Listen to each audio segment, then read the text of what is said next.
What's going on in America today? Why are we over our heads in debt? Why can't the politicians bring debt under control? Why are so many people, often both parents now, working at low-paying, dead-end jobs and still making do with less? What's the future of the American economy and way of life? Why does the government tell us inflation is low when the buying power of our paychecks is declining at an alarming rate? Only a generation ago, bread was a quarter, and you could get a new car for $19.95. The problem is that since 1864, we've had a debt-based banking system. All our money is based on government debt. We cannot extinguish government debt without extinguishing our money supply. That's why talk of paying off the national debt without reforming our banking system is an impossibility. That's why the solution does not lie in discussing the size of the national debt, rather it lies in reforming our banking system. This is the Federal Reserve headquarters in Washington. It sits on this very impressive address, right on Constitution Avenue, right across from the Lincoln Memorial. But is it federal? Is it really part of the United States government? Well, what we're about to show you is that there's nothing federal about the Federal Reserve, and there are no reserves. The name is a deception created back before the Federal Reserve Act was passed in 1913 to make Americans think that America's central bank operates in the public interest. The truth is that the Federal Reserve is a private bank owned by private stockholders and run purely for their private profit. That's exactly correct. The Fed is a privately owned for-profit corporation which, again, has no reserves, at least no reserves available to back up the Federal Reserve notes, which is our common currency. Oh, absolutely. The Federal Reserve is neither federal and has doubtful reserves. It's a private bank that is owned by member banks. And it was chartered under the guise of deceit by an act of Congress in 1913. If there's still any doubt whether the Federal Reserve is a part of the U.S. government, check your local telephone book. In most cities, it is not listed in the blue government pages. It is listed in the business white pages right next to Federal Express, another private company. But more directly, U.S. courts have ruled time and time again that the Fed is a private corporation. Why can't Congress do something about the Fed? Most members of Congress just don't understand the system, and the few who do are afraid to speak up. For example, initially a veteran congressman from Chicago asked us if he could be interviewed for this video. However, both times our camera crew arrived at his office to do the interview, this was all we were able to film. The congressman never appeared, and eventually decided he no longer wanted to participate. But a few others in Congress have been bolder over the years. Here are 3 quick examples. In 1923, Representative Charles A. Lindbergh, a Republican from Minnesota, and father of the famed aviator Lucky Lindy, put it this way: the financial system has been turned over to the Federal Reserve Board. That board administers the finance system by authority of a purely profiteering group. The system is private, conducted for the sole purpose of obtaining the greatest possible profits from the use of other people's money. One of the most outspoken critics in Congress of the Fed was the former chairman of the House Banking and Currency Committee during the Great Depression years. Louis T. McFadden, Republican of Pennsylvania, said in 1932, "We have in this country one of the most corrupt institutions the world has ever known. I refer to the Federal Reserve Board. This evil institution has impoverished the people of the United States and has practically bankrupted our government. It has done this through the corrupt practices of the moneyed vultures who control it." Senator Barry Goldwater was a frequent critic of the Fed. Most Americans have no real understanding of the operation of the international moneylenders.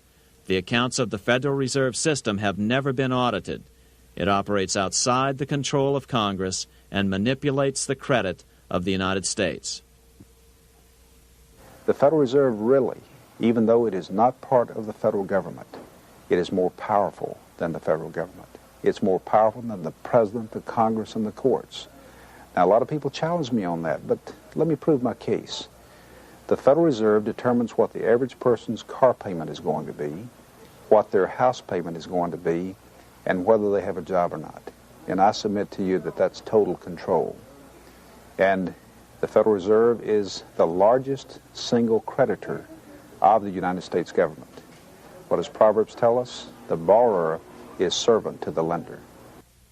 What one has to understand is that from the day the Constitution was adopted right up to today, the folks who profit from privately owned central banks, as Madison called them, the money changers, have fought a running battle for control over who gets to print America's money. Why is who prints the money so important? Think of money as just another commodity. If you have a monopoly on a commodity that everyone needs, everyone wants, and nobody has enough of, there are lots of ways to make a profit, and also exert tremendous political influence. That's what this battle is all about. Throughout the history of the United States, the money power has gone back and forth between Congress and some sort of privately owned central bank. The Founding Fathers knew the evils of a privately owned central bank. First of all, they had seen how the privately owned British central bank, the Bank of England, had run up the British national debt to such an extent that Parliament had been forced to place unfair taxes on the American colonies. In fact, as we'll see later, Ben Franklin claimed that this was the real cause of the American Revolution. Most of the Founding Fathers realized the potential dangers of banking and feared bankers' accumulation of wealth and power. Jefferson put it this way: I sincerely believe that banking institutions are more dangerous to our liberties than standing armies. The issuing power should be taken from the banks and restored to the people to whom it properly belongs. That succinct statement of Jefferson is, in fact, the solution to all our economic problems today. It bears repeating. The issuing power should be taken from the banks and restored to the people to whom it properly belongs. James Madison, the main author of the Constitution, agreed. Interestingly, he called those behind the central bank scheme money changers. Madison strongly criticized their actions. History records that the money changers have used every form of abuse, intrigue, deceit, and violent means possible to maintain their control over governments by controlling money and its issuance. The battle over who gets to issue our money has been the pivotal issue throughout the history of the United States. Wars are fought over it, depressions are caused to acquire it. Yet after World War I, this battle was rarely mentioned in newspapers or history books. Why? By World War I, the money changers, with their dominant wealth, had seized control of most of the nation's press. Throughout U.S. history, this battle over who gets the power to issue our money has raged. In fact, it's changed hands back and forth 8 times since 1764. Yet this fact has virtually vanished from public view for over 3 generations behind a smokescreen emitted by Fed cheerleaders in the media. Until we stop talking about deficits and government spending and start talking about who controls how much money we have, it's all just a big shell game, a complete and utter deception. It won't matter if you pass an ironclad amendment to the Constitution mandating a balanced budget. Our situation is only going to get worse until we root out the cause at its source. What's the solution for our national problem? First of all, education. That's what this video presentation is all about.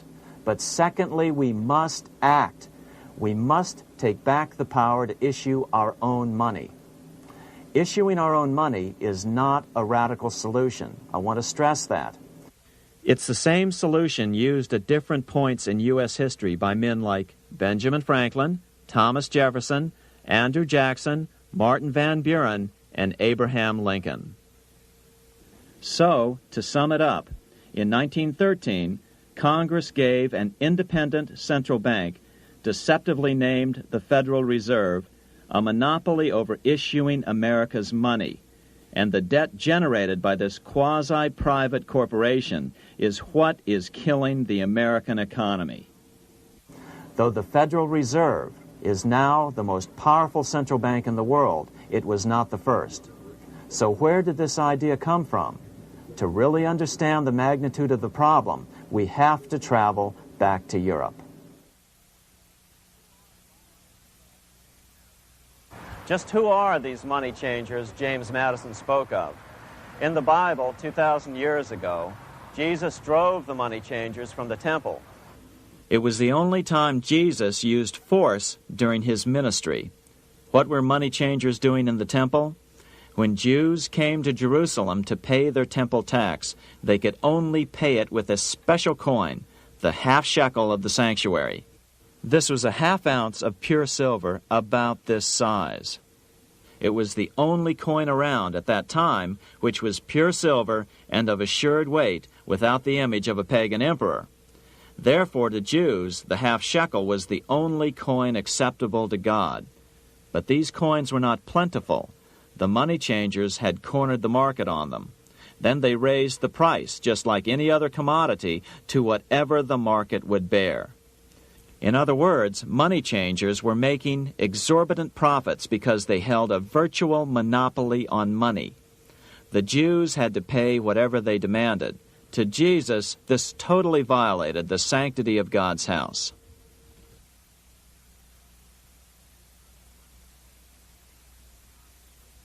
But the money-changing scam did not originate in Jesus' day. 200 years before Christ, Rome was having trouble with money changers. 2 early Roman emperors had tried to diminish the power of the money changers by reforming usury laws and limiting land ownership to 500 acres. They were both assassinated. In 48 BC, Julius Caesar took back the power to coin money from the money changers and minted coins for the benefit of all. With this new, plentiful supply of money, he built great public works projects. By making money plentiful, Caesar won the love of the common man. But the money changers hated him. Some believe this was an important factor in Caesar's assassination. One thing is for sure, with the death of Caesar came the demise of plentiful money in Rome. Taxes increased, as did corruption. Just as in the case of America today, usury and debased coin became the rule. Eventually, the Roman money supply was reduced by 90%. As a result, the common people lost their lands and their homes, just as is about to happen soon in America. With the demise of plentiful money, the masses lost confidence in the Roman government and refused to support it. Rome plunged into the gloom of the Dark Ages.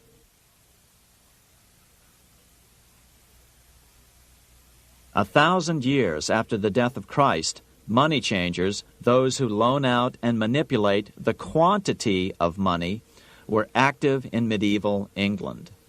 In fact, they were so active that acting together, they could manipulate the entire English economy. These were not bankers per se. The money changers generally were the goldsmiths. They were the first bankers because they started keeping other people's gold for safekeeping in their vaults. The first paper money was merely a receipt for gold left at the goldsmith. Paper money caught on because it was more convenient than carrying around a lot of heavy gold and silver coins. Eventually, goldsmiths noticed that only a small fraction of the depositors ever came in and demanded their gold at any one time. Goldsmiths started cheating on the system. They discovered that they could print more money than they had gold, and usually no one would be the wiser. Then they could loan out this extra money and collect interest on it. This was the birth of fractional reserve banking. That is, loaning out many times more money than you have assets on deposit. So, if $1,000 in gold were deposited with them, they could loan out about $10,000 in paper money and draw interest payments on it, and no one would ever discover the deception.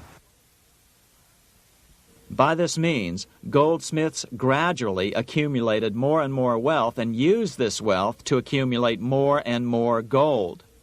Today, this practice of loaning out more money than there are reserves is known as fractional reserve banking.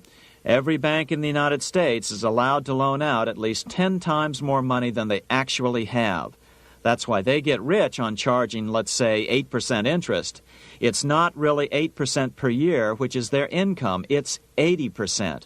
That's why bank buildings are always the largest in town. But does that mean that all interest or all banking should be illegal? Hardly. In the Middle Ages, canon law, the law of the Catholic Church, forbade charging interest on loans. This concept followed the teachings of Aristotle and St. Thomas Aquinas.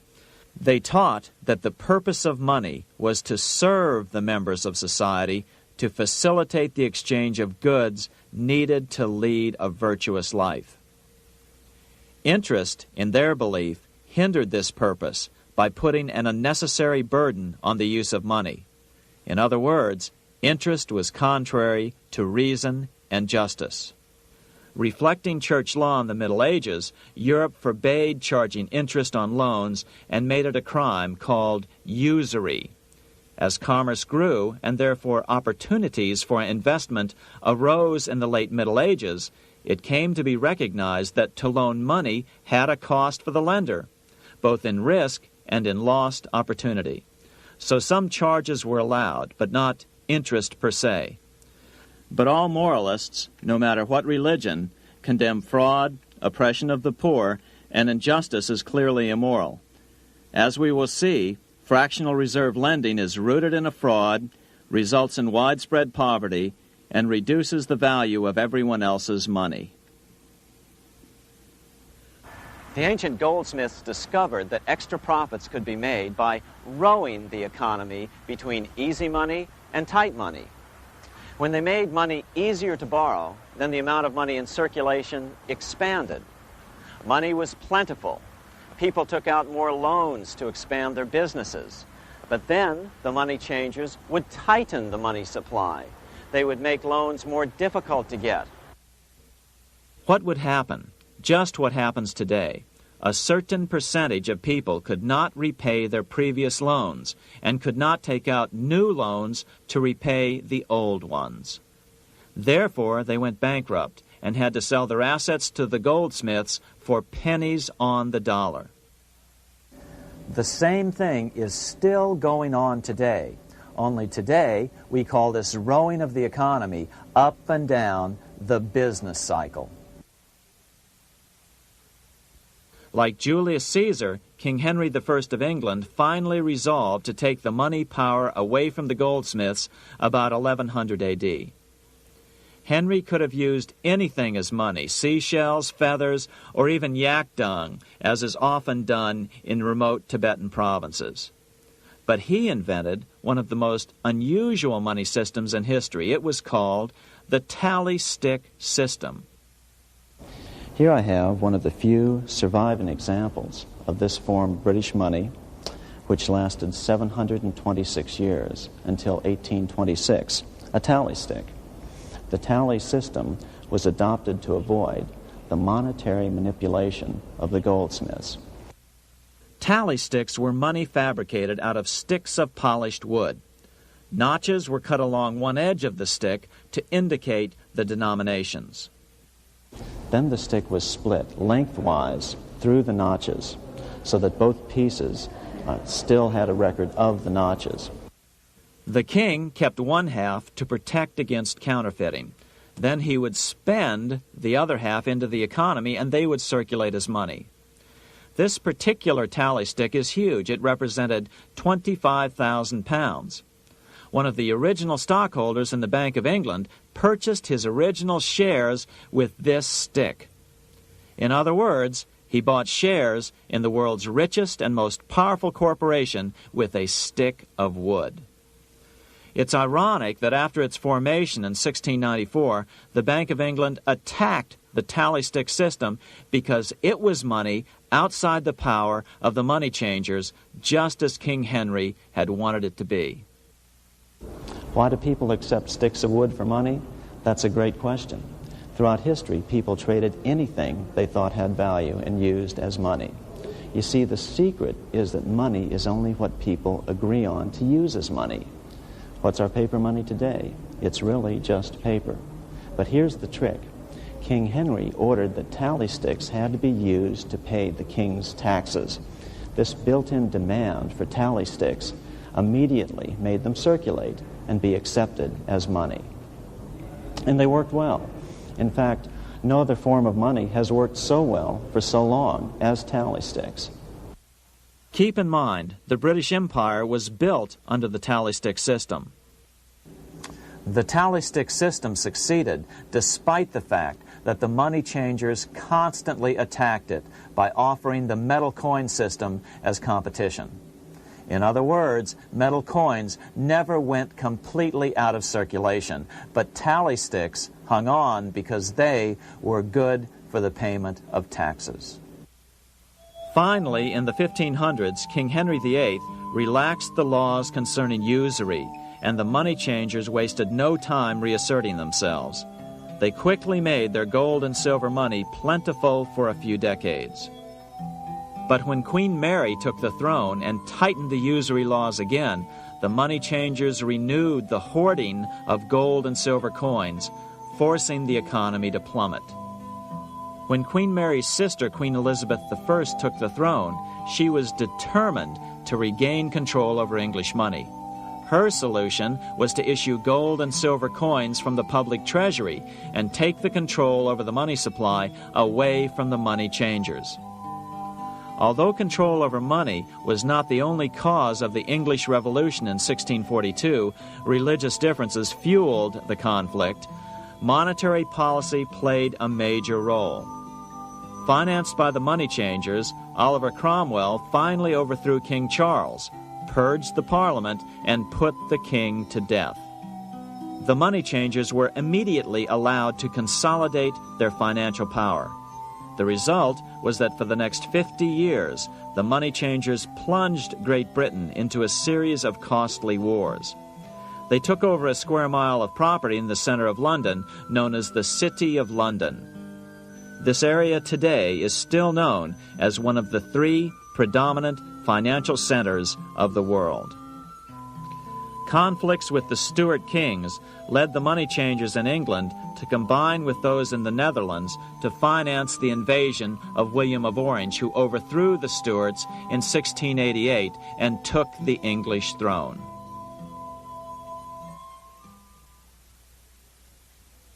By the end of the 1600s, England was in financial ruin. 50 years of more or less continuous wars with France and Holland had exhausted her.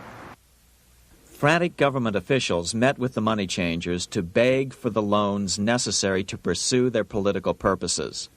The price was high. A government-sanctioned, privately owned bank which could issue money created out of nothing. It was to be the modern world's first privately owned central bank, the Bank of England. Although it was deceptively called the Bank of England to make the general population think it was part of the government, it was not. Like any other private corporation, the Bank of England sold shares to get started. The investors, whose names were never revealed, were supposed to put up £1.25 million British pounds in gold coin to buy their shares in the bank, but only £750,000 was ever received. Despite that, the bank was duly chartered in 1694 and started out in the business of loaning out several times the money it supposedly had in reserves, all at interest.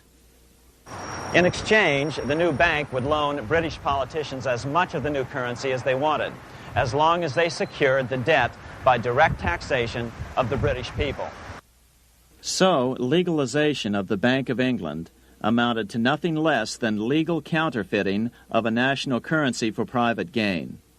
Unfortunately, nearly every nation now has a privately controlled central bank using the Bank of England as the basic model. Such is the power of these central banks that they soon take total control over a nation's economy. It soon amounts to nothing but a plutocracy, rule by the rich. It would be like putting control of the army in the hands of the mafia. The danger of tyranny would be extreme. Yes, we need central banks. No, we do not need them in private hands. The central bank scam is really a hidden tax. The nation sells bonds to the central bank to pay for things it does not have the political will to raise taxes to pay for. But the bonds are purchased with money the central bank creates out of nothing. More money in circulation makes your money worth less. The government gets as much money as it needs, and the people pay for it in inflation. The beauty of the plan is that not one person in 1,000 can figure it out because it's usually hidden behind complex-sounding economics gibberish. With the formation of the Bank of England, the nation was soon awash in money. Prices throughout the country doubled. Massive loans were granted for just about any wild scheme. One venture proposed to drain the Red Sea to recover gold supposedly lost when the Egyptian army drowned pursuing Moses and the Israelites. By 1698, government debt grew from the initial £1.25 million to £16 million. Naturally, taxes were increased and then increased again to pay for all of this. With the British money supply firmly in their grip, the British economy began a wild roller coaster series of booms and depressions, exactly the sort of thing a central bank claims it is determined to prevent. There are two things which I think are intrinsic not just to the Bank of England but to central banking generally. The first is an involvement in the formulation of monetary policy with the specific objective of achieving monetary stability. However, since the Bank of England took control, the British pound has rarely been stable. Now let's take a look at the role of the Rothschild family, the family said to be the wealthiest in the world.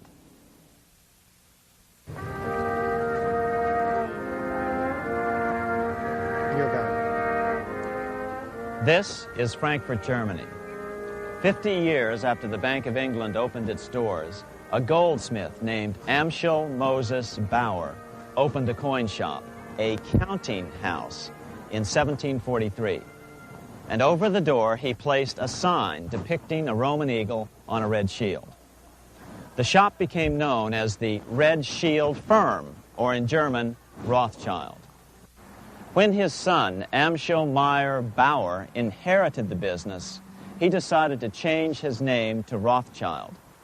Amschel soon learned that loaning money to governments and kings was more profitable than loaning to private individuals. Not only were the loans bigger, but they were secured by the nation's taxes. Mayer Rothschild had 5 sons. He trained them all in the skills of money creation, then sent them out to the major capitals of Europe to open branch offices of the family banking business. His first son, Amschel Meyer, stayed in Frankfurt to mind the hometown bank. His second son, Solomon, was sent to Vienna. His third son, Nathan, was clearly the most clever. He was sent to London at age 21 in 1798, 100 years after the founding of the Bank of England. His fourth son, Karl, went to Naples, and his fifth son, Jacob, went to Paris. In 1785, Mayer Amschel moved his entire family to this larger house, a 5-story dwelling he shared with the Schiff family. This house was known as the Green Shield. The Rothschilds and the Schiffs would play a central role in the rest of European financial history and in that of the United States. The Rothschilds broke into dealings with European royalty here at Wilhelmshof, the palace of the wealthiest man in Germany. In fact, the wealthiest monarch in all Europe, Prince William of Hesse-Kassel. At first, the Rothschilds were only helping William speculate in precious coins. But when Napoleon chased Prince William into exile, he sent £550,000, a gigantic sum at that time, to Nathan Rothschild in London with instructions for him to buy consols, British government bonds, also called government stock. But Rothschild used the money for his own purposes. With Napoleon on the loose, the opportunities of wartime investments were nearly limitless.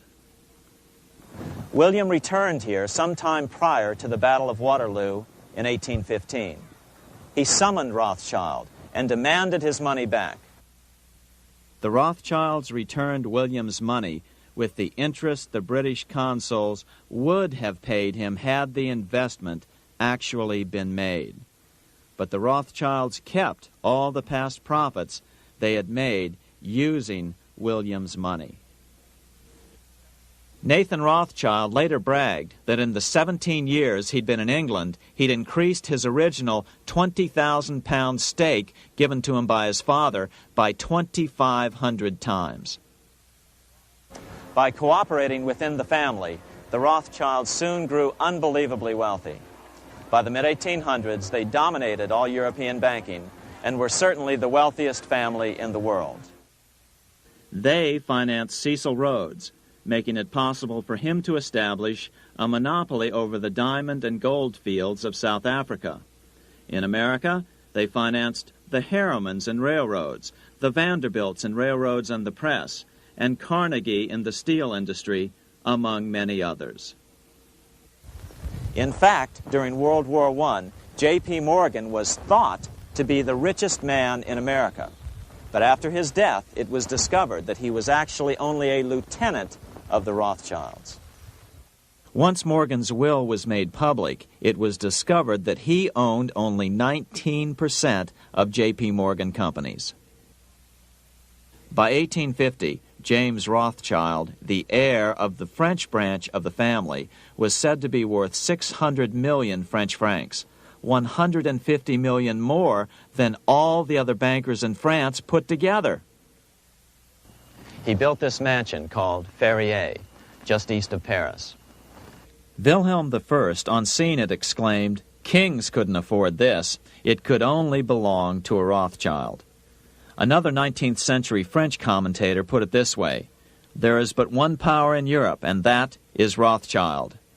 There is no evidence that their predominant standing in European or world finance has changed. Now let's take a look at the results the Bank of England had produced on the British economy and how that later was the root cause of the American Revolution.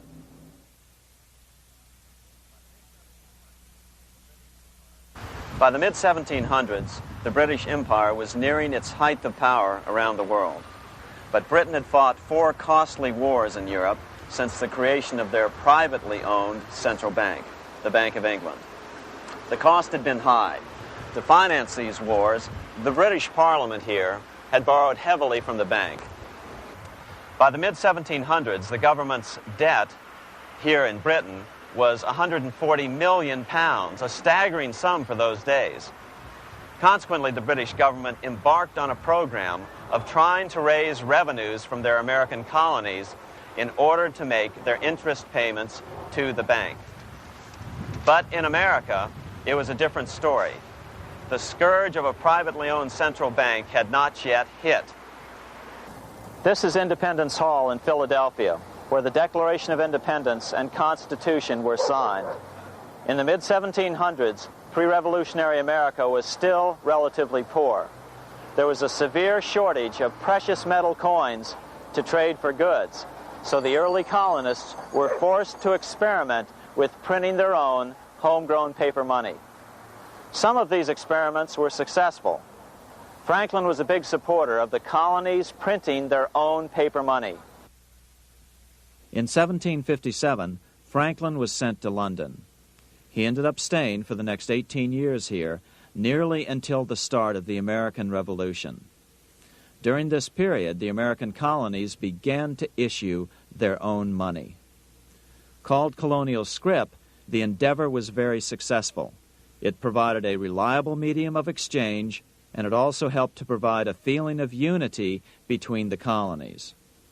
Remember, colonial scrip was just paper money, debt-free money, printed in the public interest, and not backed by gold or silver coin. In other words, it was a totally fiat currency. One day, officials of the Bank of England asked Franklin how he would account for the newfound prosperity of the colonies. Without hesitation, he replied, "That is simple. In the colonies, we issue our own money. It is called colonial scrip. We issue it in proper proportion to the demands of trade and industry to make the products pass easily from the producers to the consumers. In this manner, creating for ourselves our own paper money, we control its purchasing power, and we have no interest to pay to no one." This was just common sense to Franklin, but you can imagine the impact it had on the Bank of England. America had learned the secret of money, and that genie had to be returned to its bottle as soon as possible.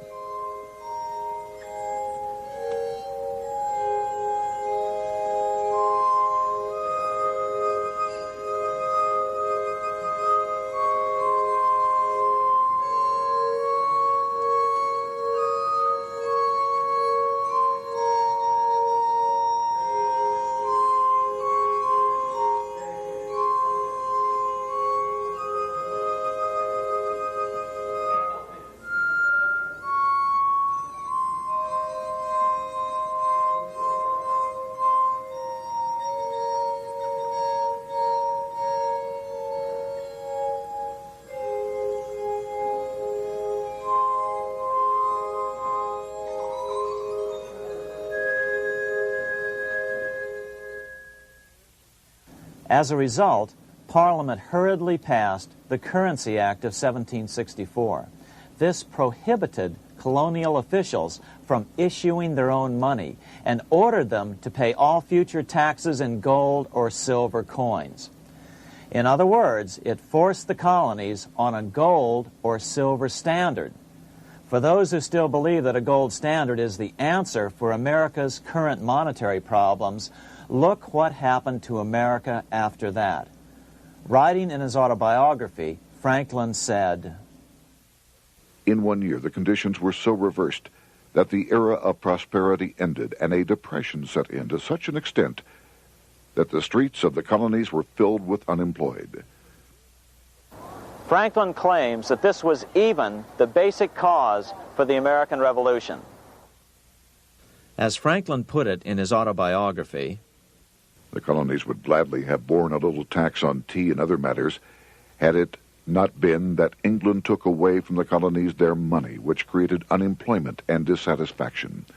The inability of the colonists to get the power to issue their own money permanently out of the hands of George III and the international bankers was the prime reason for the Revolutionary War. By the time the first shots were fired in Lexington, Massachusetts, on April 19, 1775, the colonies had been drained of gold and silver coin by British taxation. As a result, the Continental government had no choice but to print money to finance the war. At the start of the Revolution, the U.S. money supply stood at $12 million. By the end of the war, it was nearly $500 million. As a result, the currency was virtually worthless. Shoes sold for $5,000 a pair. Colonial scrip had worked because just enough was issued to facilitate trade. As George Washington lamented, "A wagon load of money will scarcely purchase a wagon load of provisions." Today, those who support a gold-backed currency point to this period during the Revolution to demonstrate the evils of a fiat currency. But remember, the same currency had worked so well 20 years earlier during times of peace that the Bank of England had Parliament outlaw it. Towards the end of the Revolution, the Continental Congress, meeting here at Independence Hall, grew desperate for money. In 1781, they allowed Robert Morris, their financial superintendent, to open a privately owned central bank. Incidentally, Morris was a wealthy man who had grown wealthier during the Revolution by trading in war materials. Called the Bank of North America, the new bank was closely modeled after the Bank of England. It was allowed to practice fractional reserve banking. That is, it could lend out money it didn't have, then charge interest on it. If you or I were to do that, we would be charged with fraud, a felony. The bank's charter called for private investors to put up $400,000 worth of initial capital. But when Morris was unable to raise the money, he brazenly used his political influence to have gold deposited in the bank, which had been loaned to America by France. He then loaned this money to himself and his friends to reinvest in shares of the bank. And, like the Bank of England, the bank was given a monopoly over the national currency. Soon the dangers became clear. The value of American currency continued to plummet. So, 4 years later, in 1785, the bank's charter was not renewed. The leader of the effort to kill the bank, William Findley of Pennsylvania, explained the problem this way, quote, "This institution, having no principle but that of avarice, will never be varied in its object, to engross all the wealth, power, and influence of the state." The men behind the Bank of North America, Alexander Hamilton, Robert Morris, and the bank's president, Thomas Whiling, did not give up. Only 6 years later, Hamilton, then Secretary of the Treasury, and his mentor, Morris, rammed a new privately owned central bank through the new Congress. Called the First Bank of the United States, Thomas Whiling again served as the bank's president. The players were the same, only the name of the bank was changed.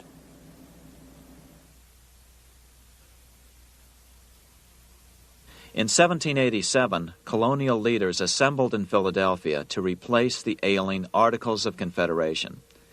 As we saw earlier, both Thomas Jefferson and James Madison were unalterably opposed to a privately owned central bank. They had seen the problems caused by the Bank of England. They wanted nothing of it. As Jefferson later put it,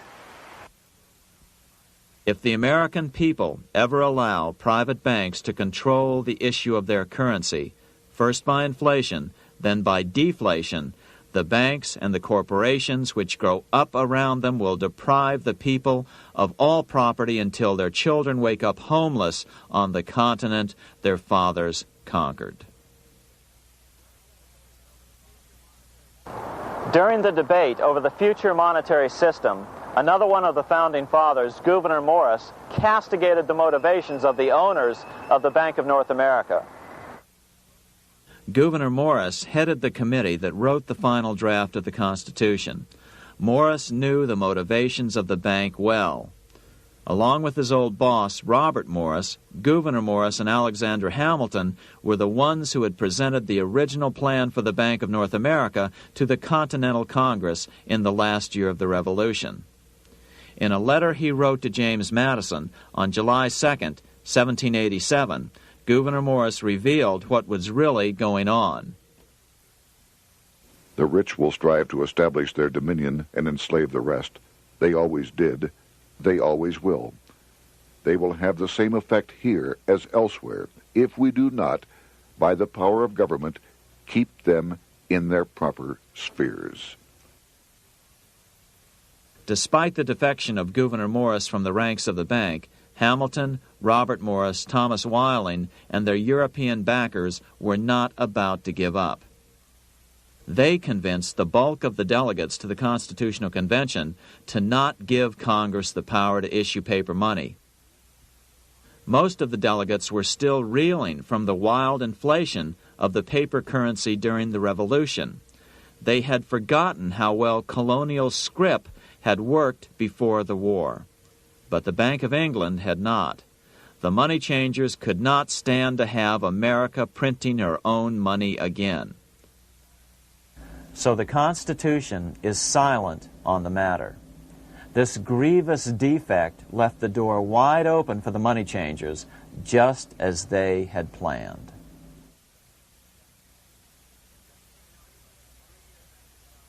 In 1790, less than 3 years after the Constitution had been signed, the money changers struck again.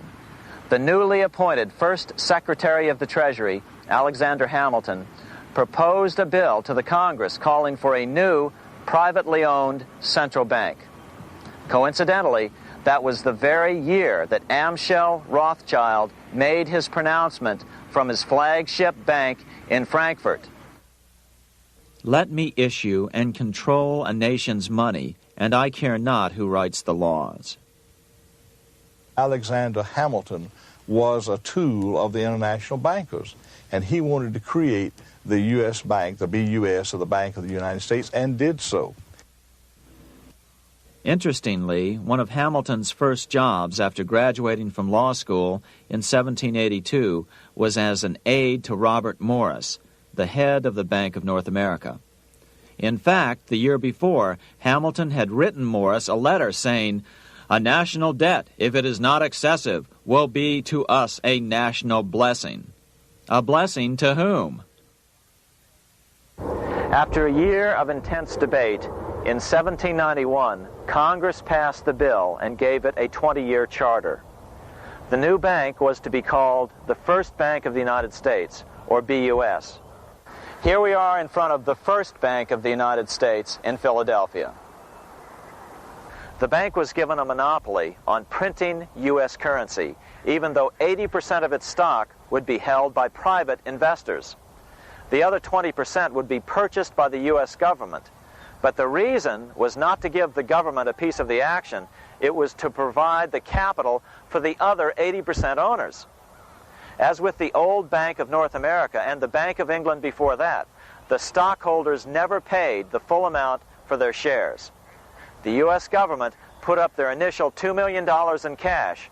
Then the bank, through the old magic of fractional reserve lending, made loans to its charter investors so they could come up with the remaining $8 million of capital needed for this risk-free investment.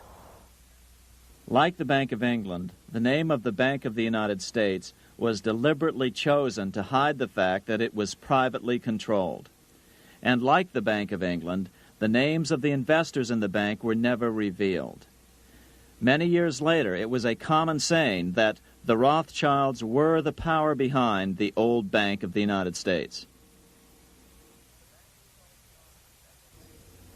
The bank was sold to Congress as a way to bring stability to the banking system and eliminate inflation. So what happened? Over the first 5 years, the U.S. government borrowed $8.2 million from the Bank of the United States. In the same 5-year period, prices rose by 72%. Jefferson, as the new Secretary of State, watched the borrowing with sadness and frustration, unable to stop it. I wish it were possible to obtain a single amendment to our Constitution, taking from the federal government the power of borrowing. Millions of Americans feel the same way today. They watch in helpless frustration as the federal government borrows the American economy into oblivion. So, although it was called the First Bank of the United States, it was not the first attempt at a privately owned central bank in this country. As with the Bank of North America, the government put up most of the cash to get this private bank going, then the bankers loaned the money to each other to buy the remaining stock in the bank. It was a scam, plain and simple, and they wouldn't be able to get away with it for long. But first, we have to travel back to Europe to see how a single man was able to manipulate the entire British economy by obtaining the first news of Napoleon's final defeat.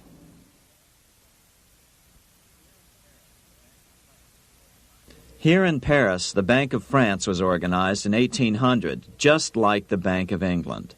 But Napoleon decided France had to break free of debt, and he never trusted the Bank of France. He declared that when a government is dependent upon bankers for money, the bankers, not the leaders of the government, are in control. The hand that gives is above the hand that takes. Money has no motherland. Financiers are without patriotism and without decency.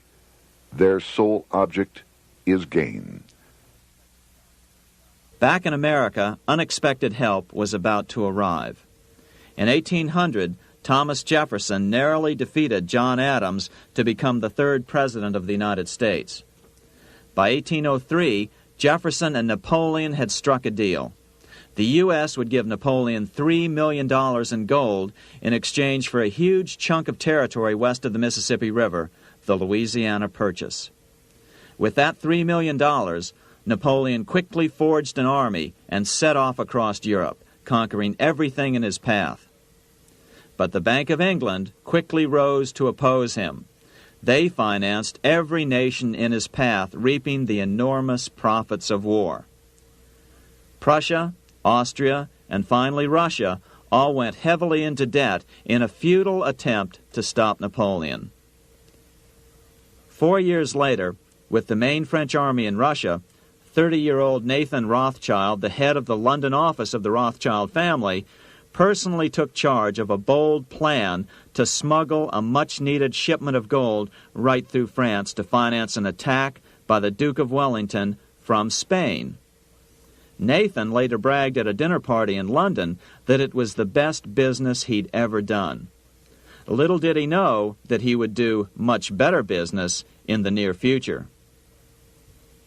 Wellington's attacks from the south and other defeats eventually forced Napoleon to abdicate, and Louis XVIII was crowned king. Napoleon was exiled to Elba, a tiny island off the coast of Italy, supposedly exiled from France forever. While Napoleon was in exile on Elba, temporarily defeated by England with the financial help of the Rothschilds, America was trying to break free of its central bank as well.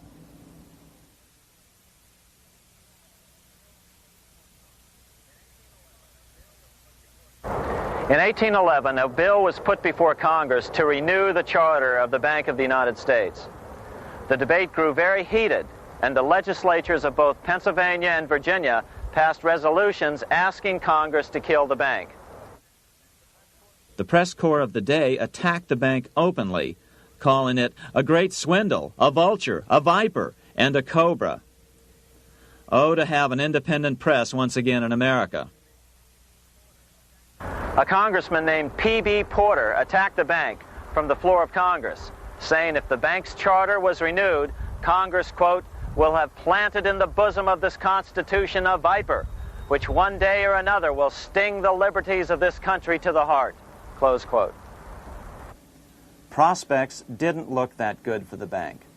Some writers have even claimed that Nathan Rothschild warned that the United States would find itself involved in a most disastrous war if the bank's charter were not renewed. But it wasn't enough. When the smoke had cleared, the renewal bill was defeated by a single vote in the House and was deadlocked in the Senate. By now, America's fourth president, James Madison, was in the White House. Remember, Madison was a staunch opponent of the bank. His vice president, George Clinton, broke a tie in the Senate and sent the bank into oblivion. Within 5 months, England attacked the U.S., and the War of 1812 was on. But the British were still busy fighting Napoleon, and so the War of 1812 ended in a draw in 1814. Though the money changers were temporarily down, they were far from out. It would take them only another 2 years to bring back their bank bigger and stronger than ever.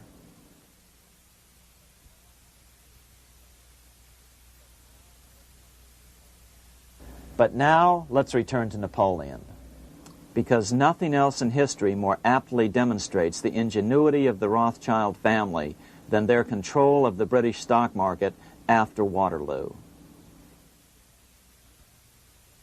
In 1815, a year after the end of the War of 1812 in America, Napoleon escaped his exile and returned to Paris.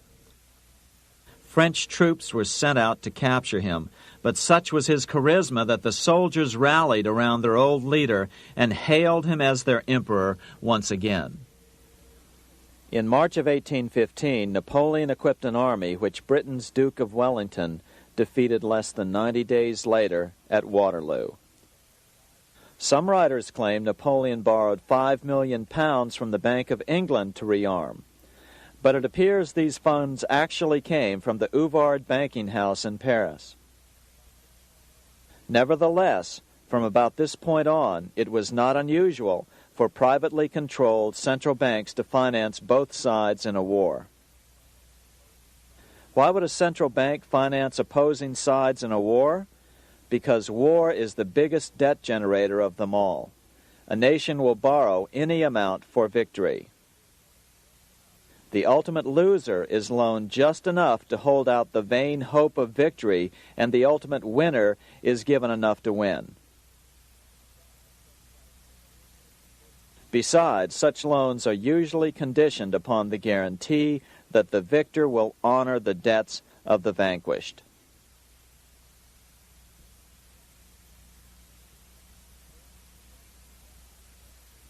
This is the Waterloo battlefield about 200 miles northeast of Paris in what today is Belgium.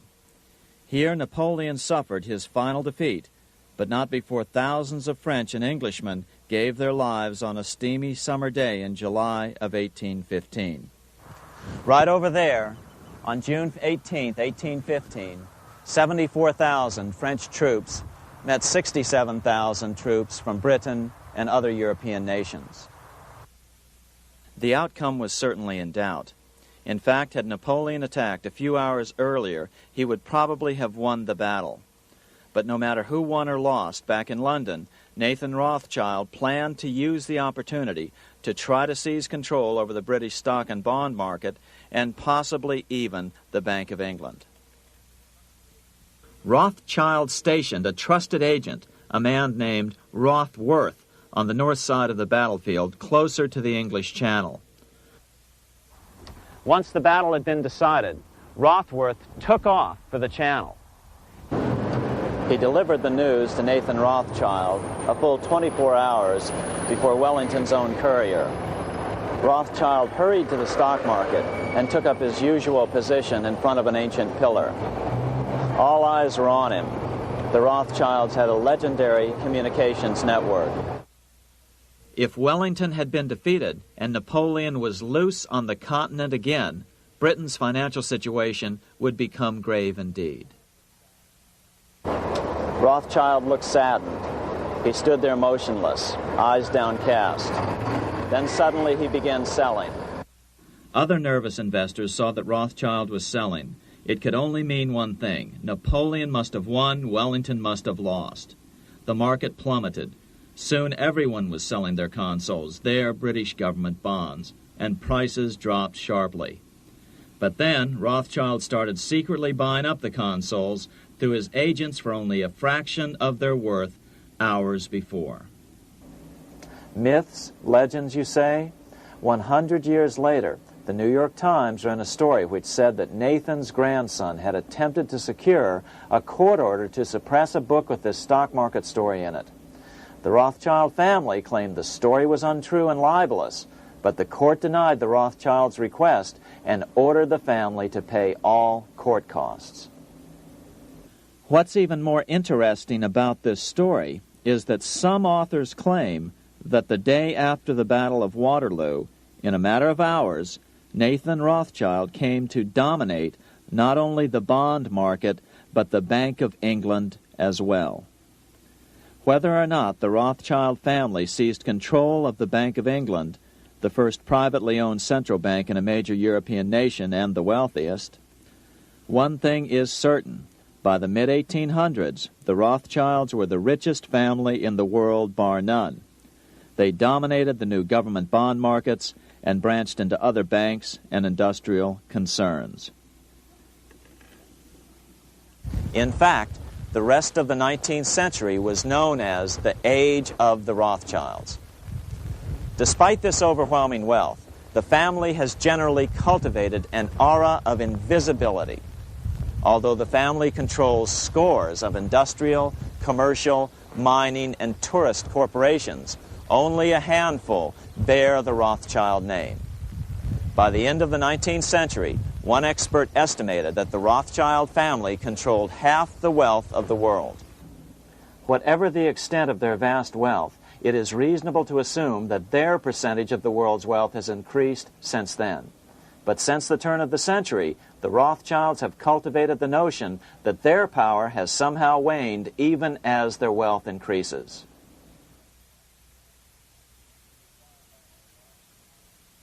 Meanwhile, back in Washington in 1816, just 1 year after Waterloo and Rothschild's alleged takeover of the Bank of England, the American Congress passed a bill permitting yet another privately owned central bank. This bank was called the Second Bank of the United States. The new bank's charter was a copy of the previous bank's. The U.S. government would own 20% of the shares of the bank. Of course, the federal share was paid by the Treasury up front into the bank's coffers. Then, through the magic of fractional reserve lending, it was transformed into loans to private investors who then bought the remaining 80% of the shares. Just as before, the primary stockholders remained a secret. But it is known that the largest block of shares, about 1/3 of the total, were sold to foreigners.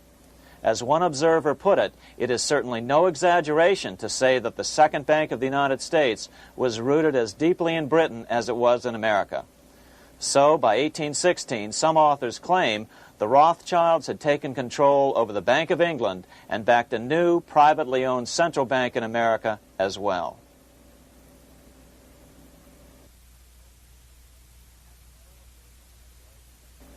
After 12 years of manipulations of the U.S. economy on the part of the Second Bank of the U.S., the American people had had just about enough. Opponents of the bank nominated a dignified senator from Tennessee, Andrew Jackson, the hero of the Battle of New Orleans, to run for president. This is his home, the Hermitage. No one gave Jackson a chance initially. The bank had long ago learned how the political process could be controlled with money. To the surprise and dismay of the money changers, Jackson was swept into office in 1828. Jackson was determined to kill the bank at the first opportunity and wasted no time in trying to do so. But the bank's 20-year charter didn't come up for renewal until 1836, the last year of his second term, if he could survive that long. During his first term, Jackson contented himself with rooting out the bank's many minions from government service. He fired 2,000 of the 11,000 employees of the federal government. In 1832, with his re-election approaching, the bank struck an early blow, hoping Jackson would not want to stir up controversy. They asked Congress to pass a renewal bill 4 years early. Naturally, Congress complied, then sent it to the president for signing. But Jackson weighed in with both feet. Old Hickory, never a coward, vetoed the bill. His veto message is one of the great American documents. It clearly lays out the responsibility of the American government towards its citizens, rich and poor. It is not our own citizens only who are to receive the bounty of our government. More than 8 millions of the stock of this bank are held by foreigners. Is there no danger to our liberty and independence in a bank that in its nature has so little to bind it to our country? Controlling our currency, receiving our public monies, and holding thousands of our citizens' independence would be more formidable and dangerous than a military power of the enemy. If government would confine itself to equal protection and, as heaven does its rains, shower its favor alike on the high and the low, the rich and the poor, it would be an unqualified blessing. In the act before me, there seems to be a wide and unnecessary departure from these just principles. Later that year, in July 1832, Congress was unable to override Jackson's veto. Now Jackson had to stand for re-election. Jackson took his argument directly to the people. For the first time in U.S. history, Jackson took his presidential campaign on the road. Before then, presidential candidates stayed at home and looked presidential. His campaign slogan was "Jackson and no bank." The National Republican Party ran Senator Henry Clay against Jackson. Despite the fact that the bankers poured over $3 million into Clay's campaign, Jackson was reelected by a landslide in November of 1832. Despite his presidential victory, Jackson knew the battle was only beginning. "The hydra of corruption is only scotched, not dead," said the newly elected president. Jackson ordered his new Secretary of Treasury, Lewis McLean, to start removing the government's deposits from the second bank and start placing them in state banks. But McLean refused to do so. Jackson fired him and appointed William J. Duane as the new Secretary of the Treasury. Duane also refused to comply with the president's requests, and so Jackson fired him as well and then appointed Roger B. Taney to the office. Taney did withdraw government funds from the bank starting on October 1st, 1833. Jackson was jubilant. "I have it chained. I'm ready with screws to draw every tooth and then the stumps." But the bank was not yet done fighting. Its head, Nicholas Biddle, used his influence to get the Senate to reject Taney's nomination. Then, in a rare show of arrogance, Biddle threatened to cause a depression if the bank was not rechartered. This worthy president thinks that because he has scalped Indians and imprisoned judges, he is to have his way with the bank. He is mistaken. Next, in an unbelievable fit of honesty for a central banker, Biddle admitted that the bank was going to make money scarce to force Congress to restore the bank. Nothing but widespread suffering will produce any effect on Congress. Our only safety is in pursuing a steady course of firm restriction, and I have no doubt that such a course will ultimately lead to restoration of the currency and the recharter of the bank. What a stunning revelation. Here was the pure truth, revealed with shocking clarity. Biddle intended to use the money contraction power of the bank to cause a massive depression until America gave in. Unfortunately, this has happened time and time again throughout U.S. history and is about to happen again in today's world. Nicholas Biddle made good on his threat. The bank sharply contracted the money supply by calling in old loans and refusing to extend new ones. A financial panic ensued, followed by a deep depression. Naturally, Biddle blamed Jackson for the crash, saying that it was caused by the withdrawal of federal funds from the bank. Unfortunately, his plan worked well. Wages and prices sagged. Unemployment soared along with business bankruptcies. The nation quickly went into an uproar. Newspaper editors blasted Jackson in editorials. The bank threatened to withhold payments, which then could be made directly to key politicians for their support. Within only months, Congress assembled in what was called the panic session. 6 months after he had withdrawn funds from the bank, Jackson was officially censured by a resolution which passed the Senate by a vote of 26 to 20. It was the first time a president had ever been censured by Congress. Jackson lashed out at the bank. "You are a den of vipers. I intend to rout you out, and by eternal God, I will rout you out." America's fate teetered on a knife edge. If Congress could muster enough votes to override Jackson's veto, the bank would be granted another 20-year monopoly or more over America's money, time enough to consolidate its already great power. Then a miracle occurred. The governor of Pennsylvania came out supporting President Jackson and strongly criticized the bank. On top of that, Biddle had been caught boasting in public about the bank's plan to crash the economy. Suddenly, the tide shifted. In April of 1834, the House of Representatives voted 134 to 82 against rechartering the bank. This was followed up by an even more lopsided vote to establish a special committee to investigate whether the bank had caused the crash. When the investigating committee arrived at the bank's door in Philadelphia, armed with a subpoena to examine the books, Biddle refused to give them up.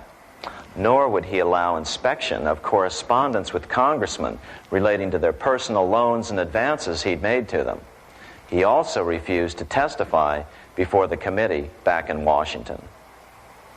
On January 8th, 1835, Jackson paid off the final installment on the national debt, which had been necessitated by allowing the banks to issue currency for government bonds rather than simply issuing treasury notes without such debt. He was the only president to ever pay off the debt.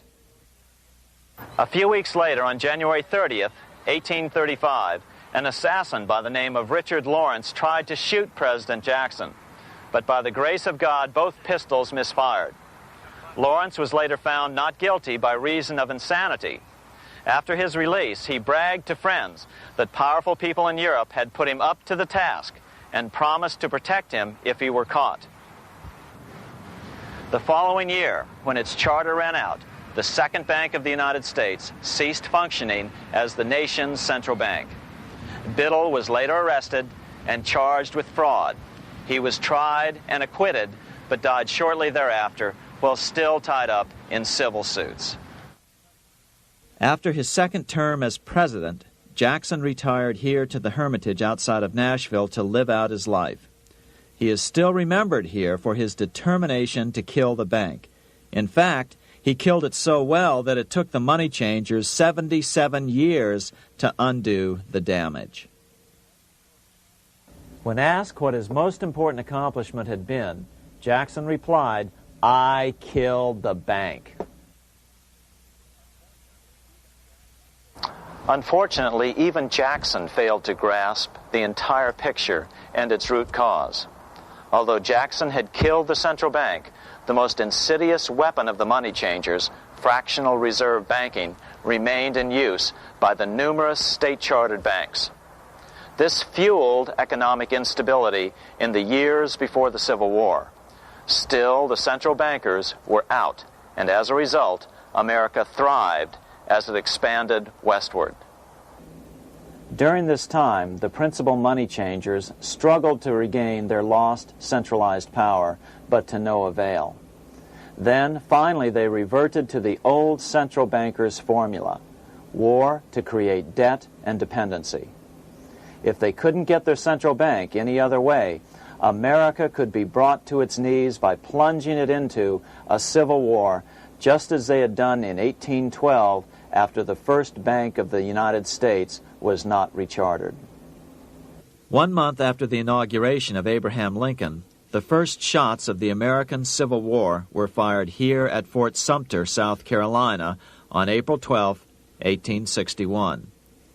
Certainly slavery was a cause for the Civil War, but not the primary cause.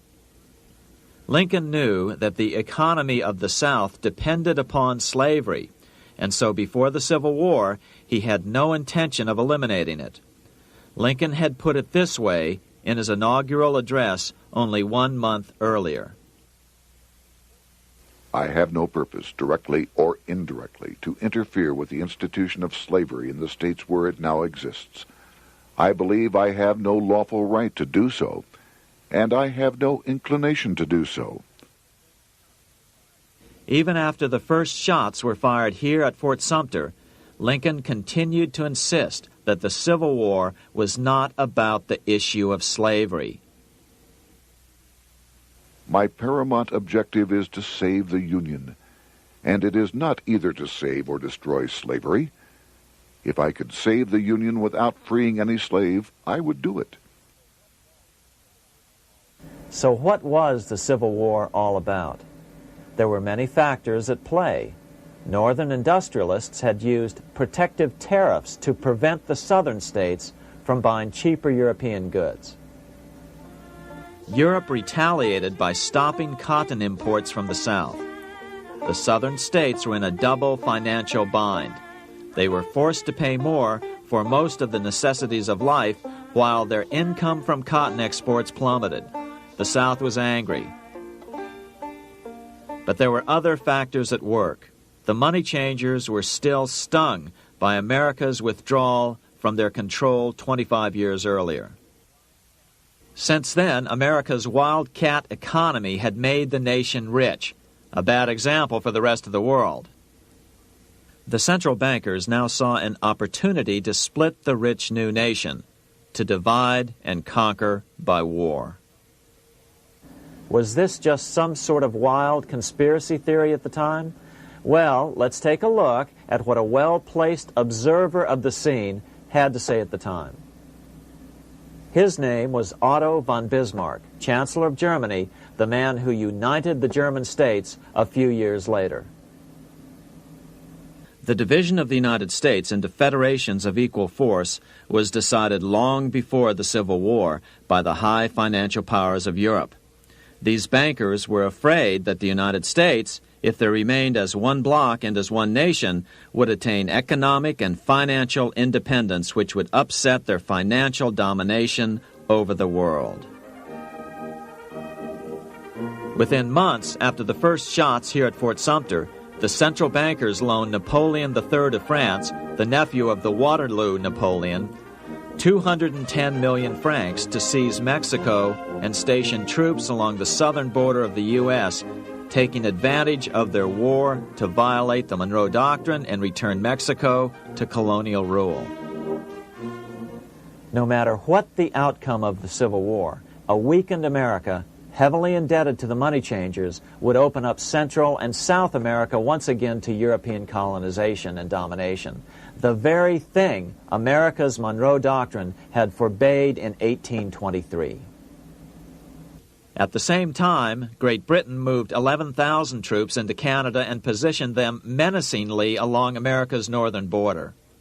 The British fleet went to war alert should their quick intervention be called for. Lincoln knew he was in a double bind. That's why he agonized over the fate of the Union. There was a lot more to it than just differences between the North and the South. That's why his emphasis was always on union and not merely the defeat of the South. But Lincoln needed money to win. In 1861, Lincoln and his Secretary of Treasury, Salmon P. Chase, went to New York to apply for the necessary loans.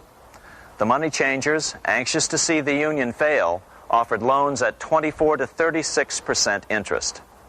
Lincoln said thanks, but no thanks, and returned to Washington. Lincoln sent for an old friend, Colonel Dick Taylor of Chicago, and put him on the problem of financing the war.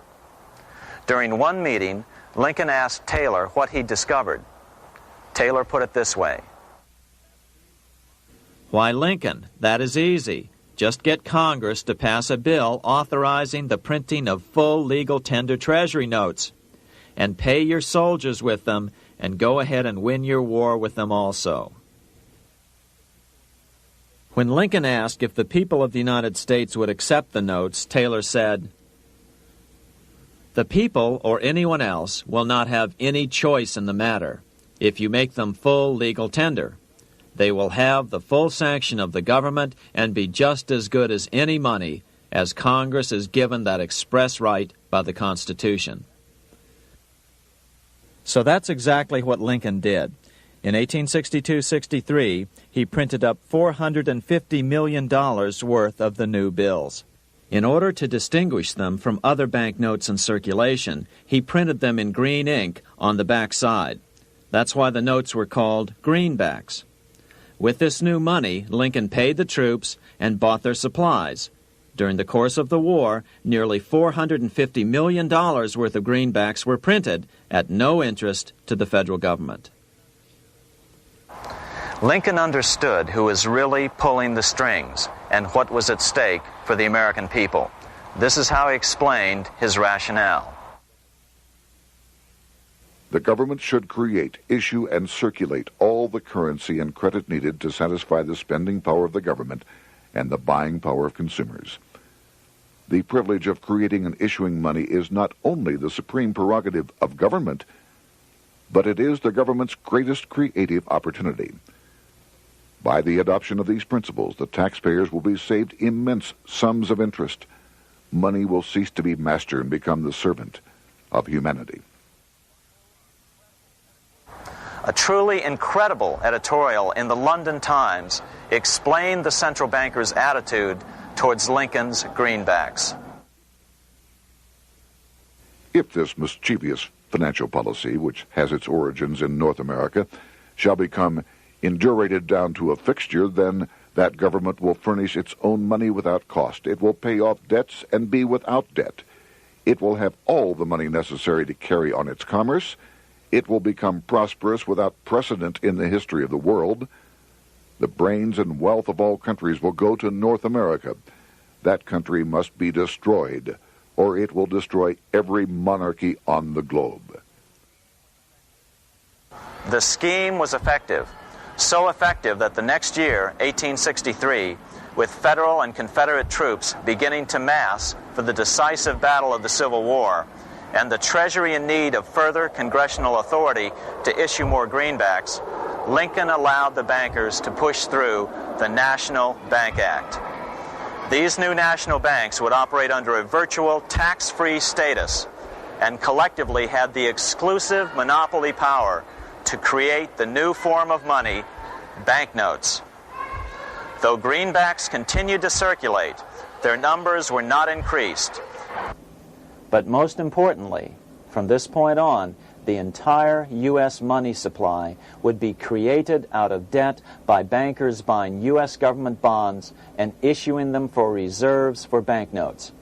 As historian John Kenneth Galbraith explained it, in numerous years following the war, the federal government ran a heavy surplus. It could not, however, pay off its debt, retire its securities, because to do so meant there would be no bonds to back the national banknotes. To pay off the debt was to destroy the money supply.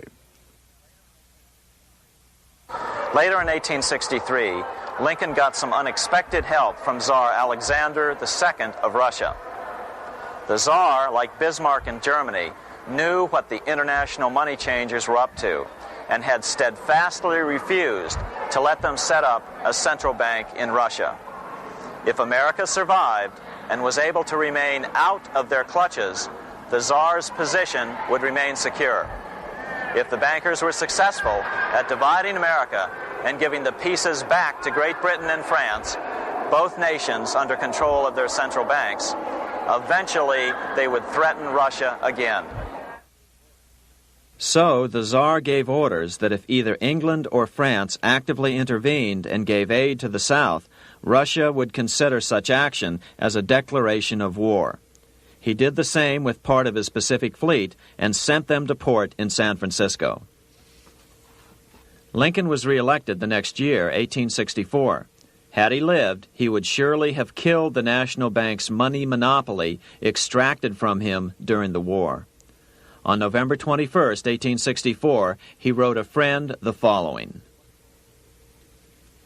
The money power preys upon the nation in times of peace and conspires against it in times of adversity.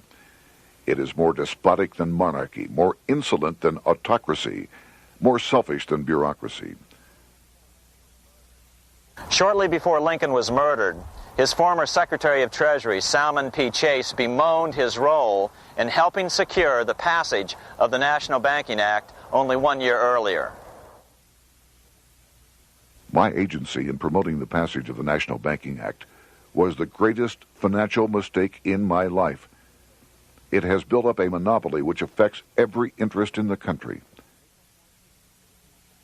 On April 14, 1865, 41 days after his second inauguration and just 5 days after Lee surrendered to Grant at Appomattox, Lincoln was shot by John Wilkes Booth at Ford's Theater. Bismarck, Chancellor of Germany, lamented the death of Abraham Lincoln. The death of Lincoln was a disaster for Christendom. There was no man in the United States great enough to wear his boots. I fear that foreign bankers, with their craftiness and tortuous tricks, will entirely corrupt the exuberant riches of America and use it systematically to corrupt modern civilization. They will not hesitate to plunge the whole of Christendom into wars and chaos in order that the earth should become their inheritance. Bismarck well understood the money changers' plan. Allegations that international bankers were responsible for Lincoln's assassination surfaced in Canada 70 years later in 1934. Gerald G. McGeer, a popular and well-respected Canadian attorney, revealed this stunning charge in a 5-hour speech before the Canadian House of Commons, blasting Canada's debt-based money system. Remember, it was 1934, the height of the Great Depression, which was ravaging Canada as well. McGeer had obtained evidence deleted from the public record, provided to him by Secret Service agents at the trial of John Wilkes Booth, after Booth's death. McGeer said it showed that Booth was a mercenary working for the international bankers. According to an article in the Vancouver Sun of May 2, 1934, Abraham Lincoln, the martyred emancipator of the slaves, was assassinated through the machinations of a group representative of the international bankers who feared the United States president's national credit ambitions. There was only one group in the world at that time who had any reason to desire the death of Lincoln. They were the men opposed to his national currency program and who had fought him throughout the whole Civil War on his policy of greenback currency. Interestingly, McGeer claimed that Lincoln was assassinated not only because international bankers wanted to reestablish a central bank in America, but because they also wanted to base America's currency on gold. Gold they controlled. In other words, put America on a gold standard. Lincoln had done just the opposite by issuing U.S. notes, greenbacks, which were based purely on the good faith and credit of the United States. The article quoted McGeer as saying, "They were the men interested in the establishment of the gold standard and the right of the bankers to manage the currency and credit of every nation in the world. With Lincoln out of the way, they were able to proceed with that plan and did proceed with it in the United States. Within 8 years after Lincoln's assassination, silver was demonetized and the gold standard money system set up in the United States."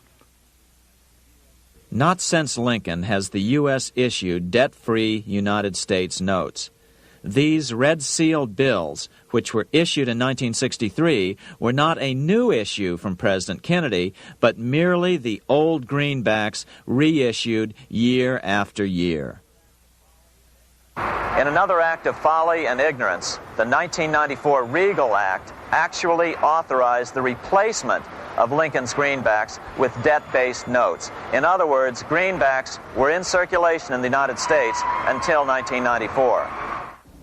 Why was silver bad for the bankers and gold good? Simple. Because silver was plentiful in the United States. It was very hard to control. Gold was, and always has been, scarce. Throughout history, it has been relatively easy to monopolize gold, but silver has historically been 15 times more plentiful. With Lincoln out of the way, the money changers' next objective was to gain complete control over America's money. This was no easy task. With the opening of the American West, silver had been discovered in huge quantities. On top of that, Lincoln's greenbacks were generally popular. Despite the European central bankers' deliberate attacks on greenbacks, they continued to circulate in the United States, in fact, until a few years ago. According to historian W. Cleon Skousen, right after the Civil War, there was considerable talk about reviving Lincoln's brief experiment with the constitutional monetary system. Had not the European Money Trust intervened, it would have no doubt become an established institution. it is clear that the concept of America printing her own debt-free money sent shockwaves throughout the European central banking elite. They watched with horror as Americans clamored for more greenbacks. They may have killed Lincoln, but support for his monetary ideas grew. On April 12, 1866, nearly 1 year to the day of Lincoln's assassination, Congress went to work at the bidding of the European central banking interests. It passed the Contraction Act, authorizing the Secretary of the Treasury to begin to retire some of the greenbacks in circulation and thereby contract the money supply. Authors Theodore R. Thorin and Richard F. Warner explained the results of the money contraction in their classic book on the subject, The Truth in Money Book. The hard times which occurred after the Civil War could have been avoided if the greenback legislation had continued as President Lincoln had intended. Instead, there were a series of money panics, what we call recessions, which put pressure on Congress to enact legislation to place the banking system under centralized control. Eventually, the Federal Reserve Act was passed on December 23, 1913. In other words, the money changers wanted two things: the reinstitution of a central bank under their exclusive control, and two, an American currency backed by gold. Their strategy was twofold. First of all, cause a series of panics to try to convince the American people that only centralized control of the money supply could provide economic stability. And secondly, remove so much money from the system that most Americans would be so desperately poor that they either wouldn't care or would be too weak to oppose the bankers. In 1866, there was $1.8 billion in currency in circulation in the United States, about $50.46 per capita. In 1867 alone, $500 million, $500 million, was removed from the U.S. money supply. 10 years later, in 1876, America's money supply was reduced to only $600 million. In other words, 2/3 of America's money had been called in by the bankers. Only $14.60 per capita remained in circulation. 10 years later, the money supply had been reduced to only $400 million, even though the population had boomed. The result was that only $6.67 per capita remained in circulation, a 760% loss in buying power over 20 years. Today, economists try to sell the idea that recessions and depressions are a natural part of something they call the business cycle. The truth is, our money supply is manipulated now just as it was before and after the Civil War. How did this happen? How did money become so scarce? Simple. Bank loans were called in and no new ones were given. In addition, silver coins were melted down. In 1872, a man named Ernest Sed was given 100,000 pounds, about $500,000, by the Bank of England and sent to America to bribe necessary congressmen to get silver demonetized. He was told that if that was not sufficient, to draw an additional 100,000 pounds or as much more as was necessary. The next year, Congress passed the Coinage Act of 1873, and the minting of silver dollars abruptly stopped. In fact, Representative Samuel Hooper, who introduced the bill in the House, acknowledged that Mr. Sed actually drafted the legislation. But it gets even worse than that. In 1874, Sed himself admitted who was behind the scheme. I went to America in the winter of 1872-73, authorized to secure, if I could, the passage of a bill demonetizing silver. It was in the interest of those I represented, the governors of the Bank of England, to have it done. By 1873, gold coins were the only form of coin money.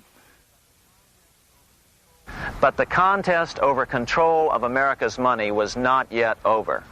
Only 3 years later, in 1876, with 1/3 of America's workforce unemployed, the population was growing restless. People were clamoring for a return to the greenback money system of President Lincoln, or a return to silver money, anything that would make money more plentiful. That year, Congress created the United States Silver Commission to study the problem. Their report clearly blamed the monetary contraction on the national bankers.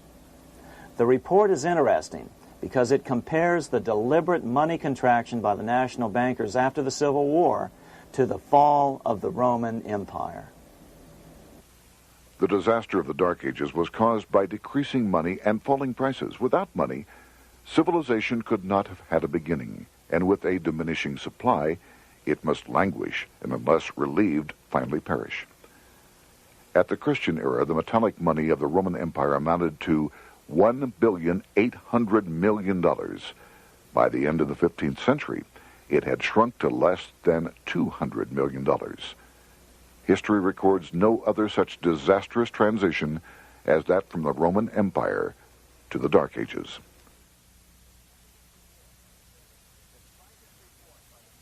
Despite this report by the Silver Commission, Congress took no action. The next year, 1877, riots broke out from Pittsburgh to Chicago. The torches of starving vandals lit up the sky. The bankers huddled to decide what to do. They decided to hang on. Now that they were back in control to a certain extent, they were not about to give it up. At the meeting of the American Bankers Association that year, they urged their membership to do everything in their power to put down the notion of a return to greenbacks. The ABA Secretary, James Buell, authored a letter to the members which blatantly called on the banks to subvert not only Congress, but the press. It is advisable to do all in your power to sustain such prominent daily and weekly newspapers, especially the agricultural and religious press, as will oppose the greenback issue of paper money, and that you will also withhold patronage from all applicants who are not willing to oppose the government issue of money. To repeal the act creating banknotes or to restore to circulation the government issue of money will be to provide the people with money and will therefore seriously affect our individual profits as bankers and lenders. See your congressman at once and engage him to support our interest that we may control legislation. As political pressure mounted in Congress for change, the press tried to turn the American people away from the truth. The New York Tribune put it this way on January 10th, 1878. "The capital of the country is organized at last, and we will see whether Congress will dare to fly in its face." But it didn't work entirely. On February 28, 1878, Congress passed the Sherman Law, allowing the minting of a limited number of silver dollars, ending the 5-year hiatus. This did not end gold backing of the currency, however, nor did it completely free silver. Previous to 1873, anyone who brought silver to the U.S. Mint could have it struck into silver dollars free of charge. No longer. But at least some money began to flow back into the economy again. With no further threat to their control, the bankers loosened up on loans, and the post-Civil War depression was finally ended. 3 years later, the American people elected Republican James Garfield president. Garfield understood how the economy was being manipulated. As a congressman, he had been chairman of the Appropriations Committee and was a member of Banking and Currency. After his inauguration, he slammed the money changers publicly in 1881. Whoever controls the volume of money in any country is absolute master of all industry and commerce. And when you realize that the entire system is very easily controlled, one way or another, by a few powerful men at the top, you will not have to be told how periods of inflation and depression originate. Unfortunately, within a few weeks of making this statement, on July 2nd of 1881, President Garfield was assassinated.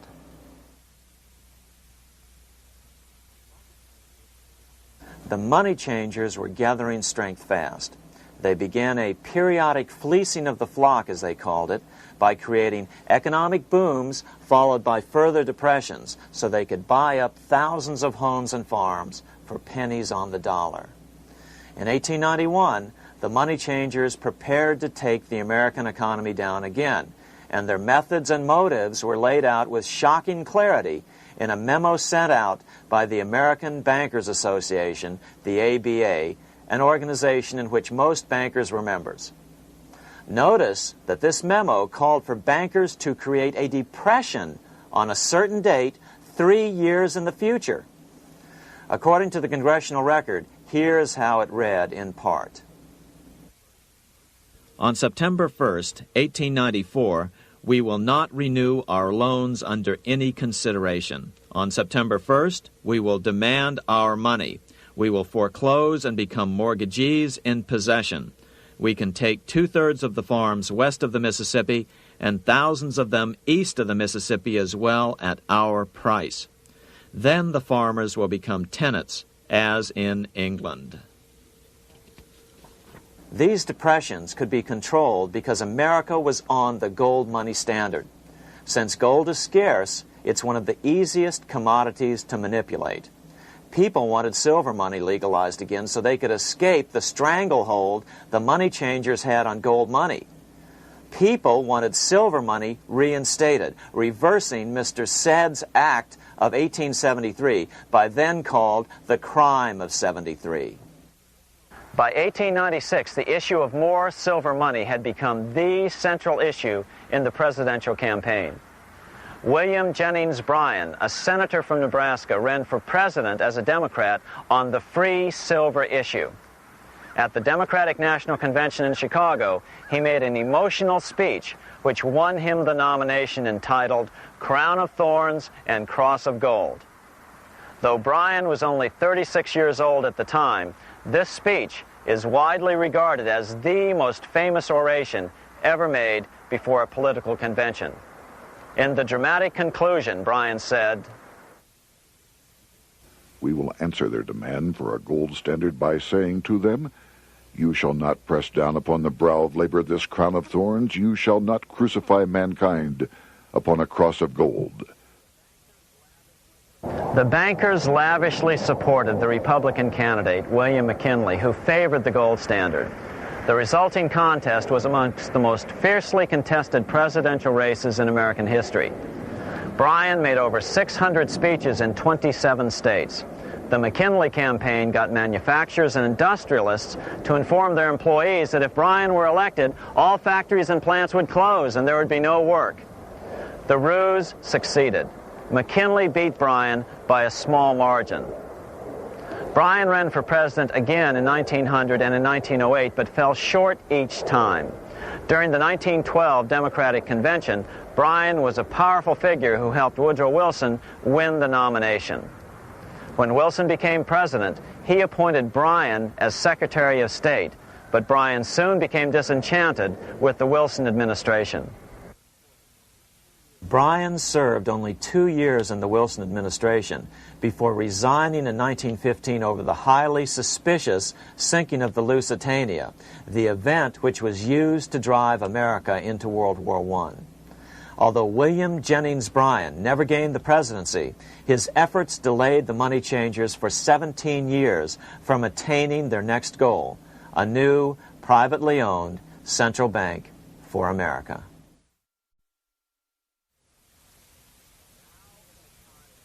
Now it was time for the money changers to get back to the business of a new private central bank for America.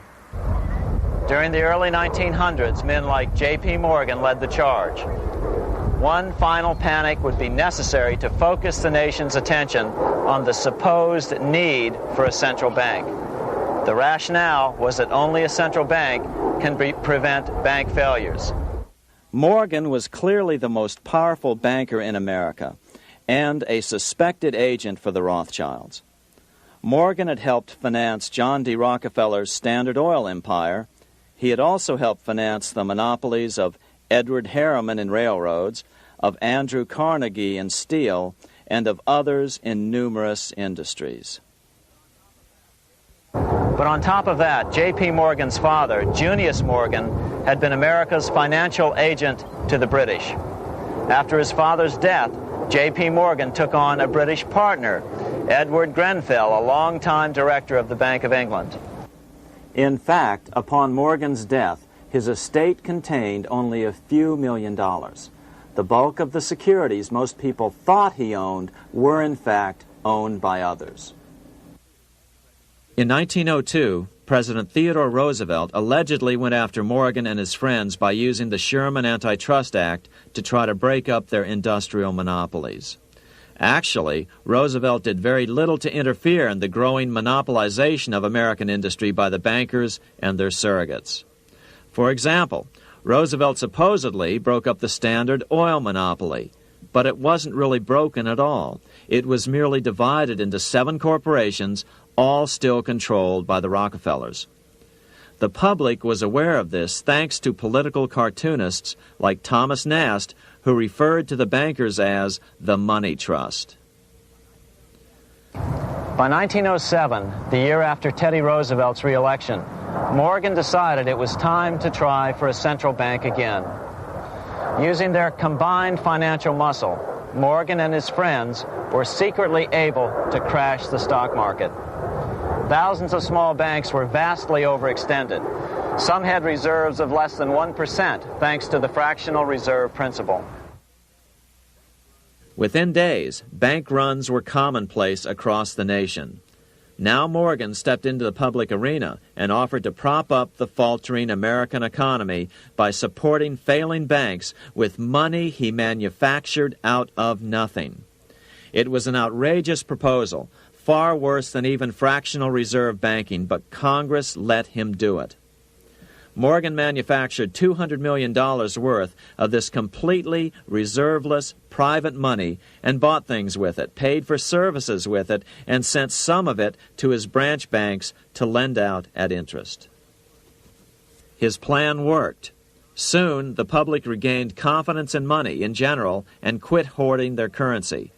But as a result, banking power was further consolidated into the hands of a few large banks. By 1908, the panic was over, and Morgan was hailed as a hero by the president of Princeton University, a man by the name of Woodrow Wilson. All this trouble could be averted if we appointed a committee of 6 or 7 public-spirited men like J.P. Morgan to handle the affairs of our country. Economics textbooks would later explain that the creation of the Federal Reserve System was the direct result of the Panic of 1907. Quote, "With its alarming epidemic of bank failures, the country was fed up once and for all with the anarchy of unstable private banking," close quote. But Minnesota Congressman Charles A. Lindbergh Sr., the father of the famous aviator Lucky Lindy, later explained that the Panic of 1907 was really just a scam. Those not favorable to the money trust could be squeezed out of business and the people frightened into demanding changes in the banking and currency laws which the money trust would frame. So, since the passage of the National Bank Act of 1863, the money changers had been able to create a series of booms and busts. The purpose was not only to fleece the American public of their property, but to later claim that the banking system was basically so unstable that it had to be consolidated into a central bank once again.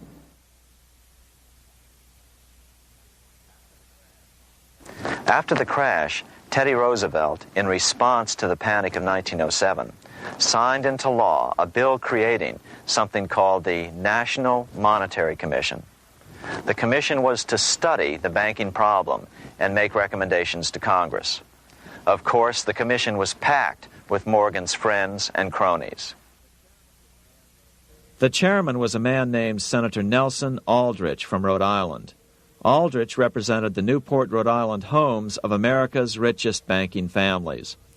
His daughter married John D. Rockefeller, Jr., and together they had 5 sons: John, Nelson, who would become vice president in 1974, Lawrence, Winthrop, and David, the head of the Council on Foreign Relations and former chairman of Chase Manhattan Bank. As soon as the National Monetary Commission was set up, Senator Aldrich immediately embarked on a 2-year tour of Europe, where he consulted at length with the private central bankers in England, France, and Germany. The total cost of his trip alone to the taxpayers was $300,000, an astronomical sum in those days. Shortly after his return, on the evening of November 22, 1910, some of the wealthiest and most powerful men in America boarded Senator Aldrich's private rail car and in the strictest secrecy journeyed to this place, Jekyll Island, off the coast of Georgia. With the group came Paul Warburg. Warburg had been given a $500,000 per year salary to lobby for the passage of a privately owned central bank in America by the investment firm Kuhn, Loeb & Company. Warburg's partner in this firm was a man named Jacob Schiff, the grandson of the man who shared the Greenshield house with the Rothschild family in Frankfurt. Schiff, as we'll find out later, was in the process of spending $20 million to finance the overthrow of the Tsar in Russia. These three European banking families, the Rothschilds, the Warburgs, and the Schiffs, were interconnected by marriage down through the years, just as their American banking counterparts, the Morgans, Rockefellers, and Aldriches were. Secrecy was so tight that all 7 primary participants were cautioned to use only first names to prevent servants from learning their identities. Years later, one participant, Frank Vanderlip, president of National City Bank of New York and a representative of the Rockefeller family, confirmed the Jekyll Island trip in a February 9, 1935 edition of the Saturday Evening Post. I was as secretive, indeed as furtive as any conspirator. Discovery, we knew, simply must not happen, or else all our time and effort would be wasted. If it were to be exposed that our particular group had got together and written a banking bill, that bill would have no chance whatever of passage by Congress.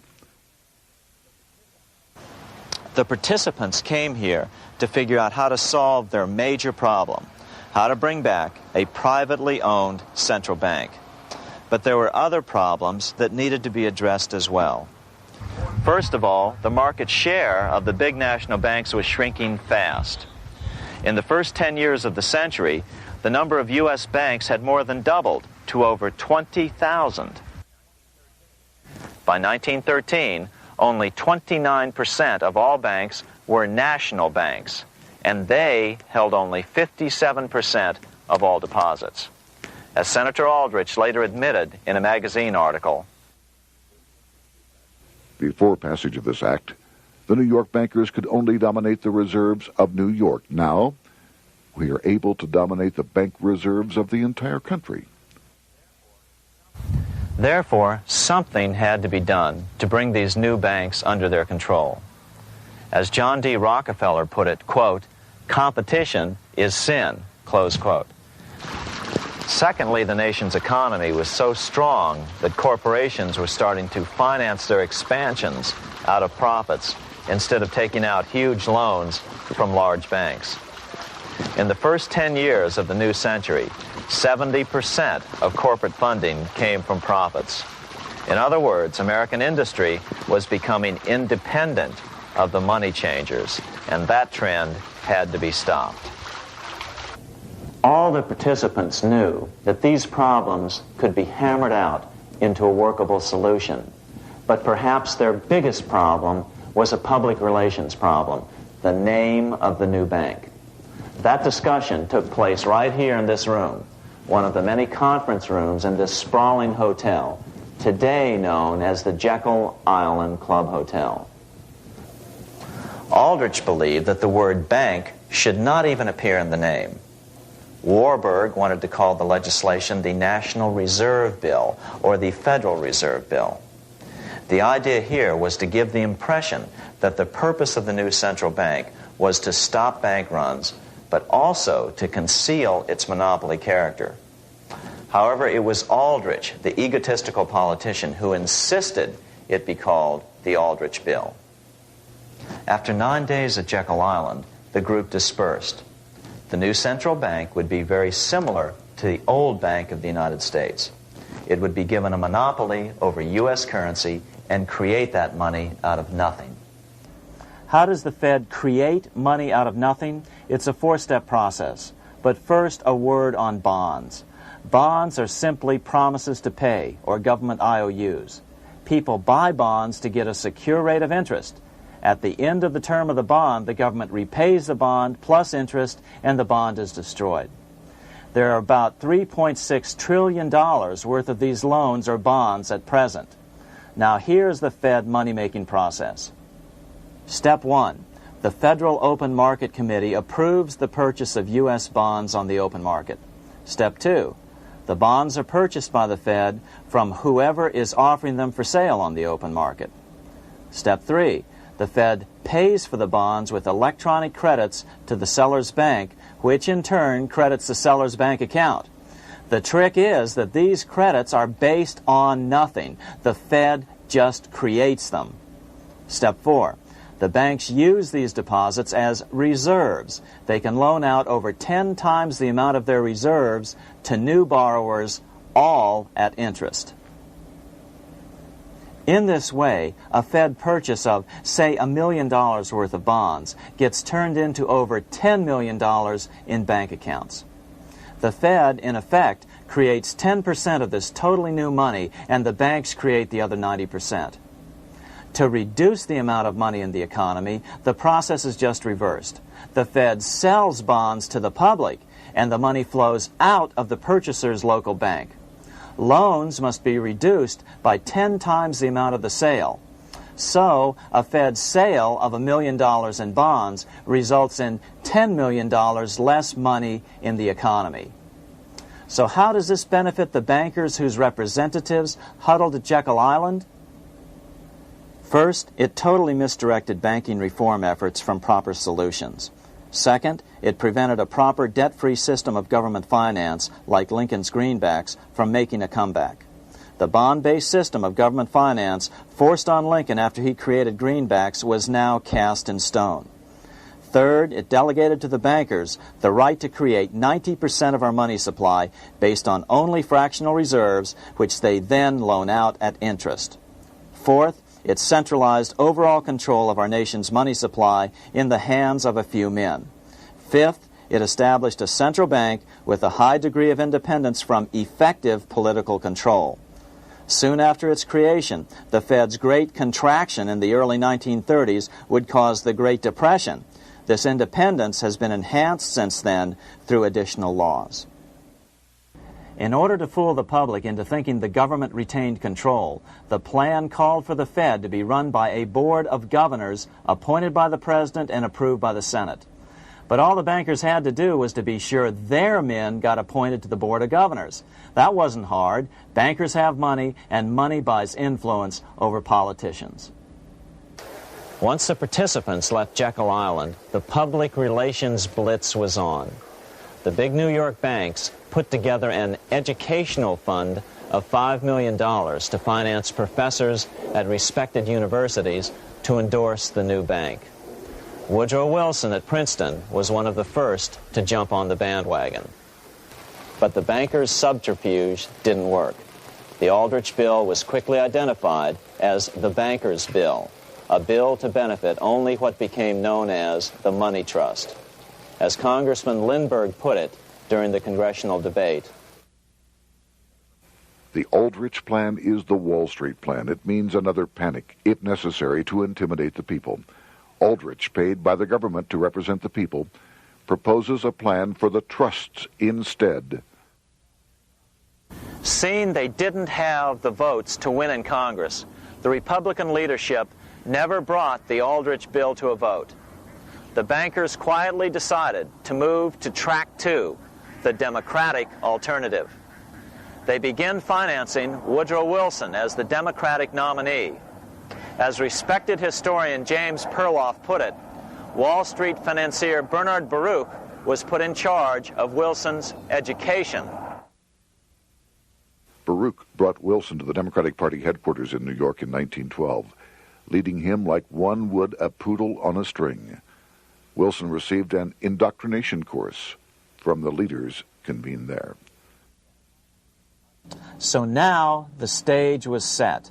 The money changers were poised to install their privately owned central bank once again.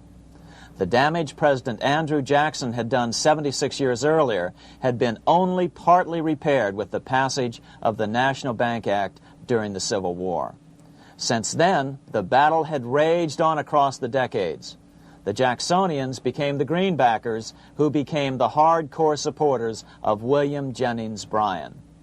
With Bryan leading the charge, these opponents of the money changers, ignorant of Baruch's tutelage, now threw themselves behind Democrat Woodrow Wilson. They and Bryan would soon be betrayed.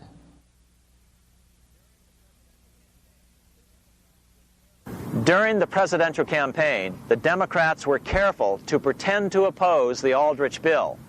As Representative Lewis McFadden, himself a Democrat, as well as chairman of the House Banking and Currency Committee, explained it 20 years after the fact. The Aldrich bill was condemned in the platform. When Woodrow Wilson was nominated, the men who ruled the Democratic Party promised the people that if they were returned to power, there would be no central bank established here while they held the reins of government. 13 months later, that promise was broken, and the Wilson administration, under the tutelage of those sinister Wall Street figures who stood behind Colonel House, established here in our free country the worm-eaten, monarchical institution of the King's Bank, to control us from the top downward and to shackle us from the cradle to the grave. Once Wilson was elected, Morgan, Warburg, Baruch, and company advanced a new plan, which Warburg named the Federal Reserve System.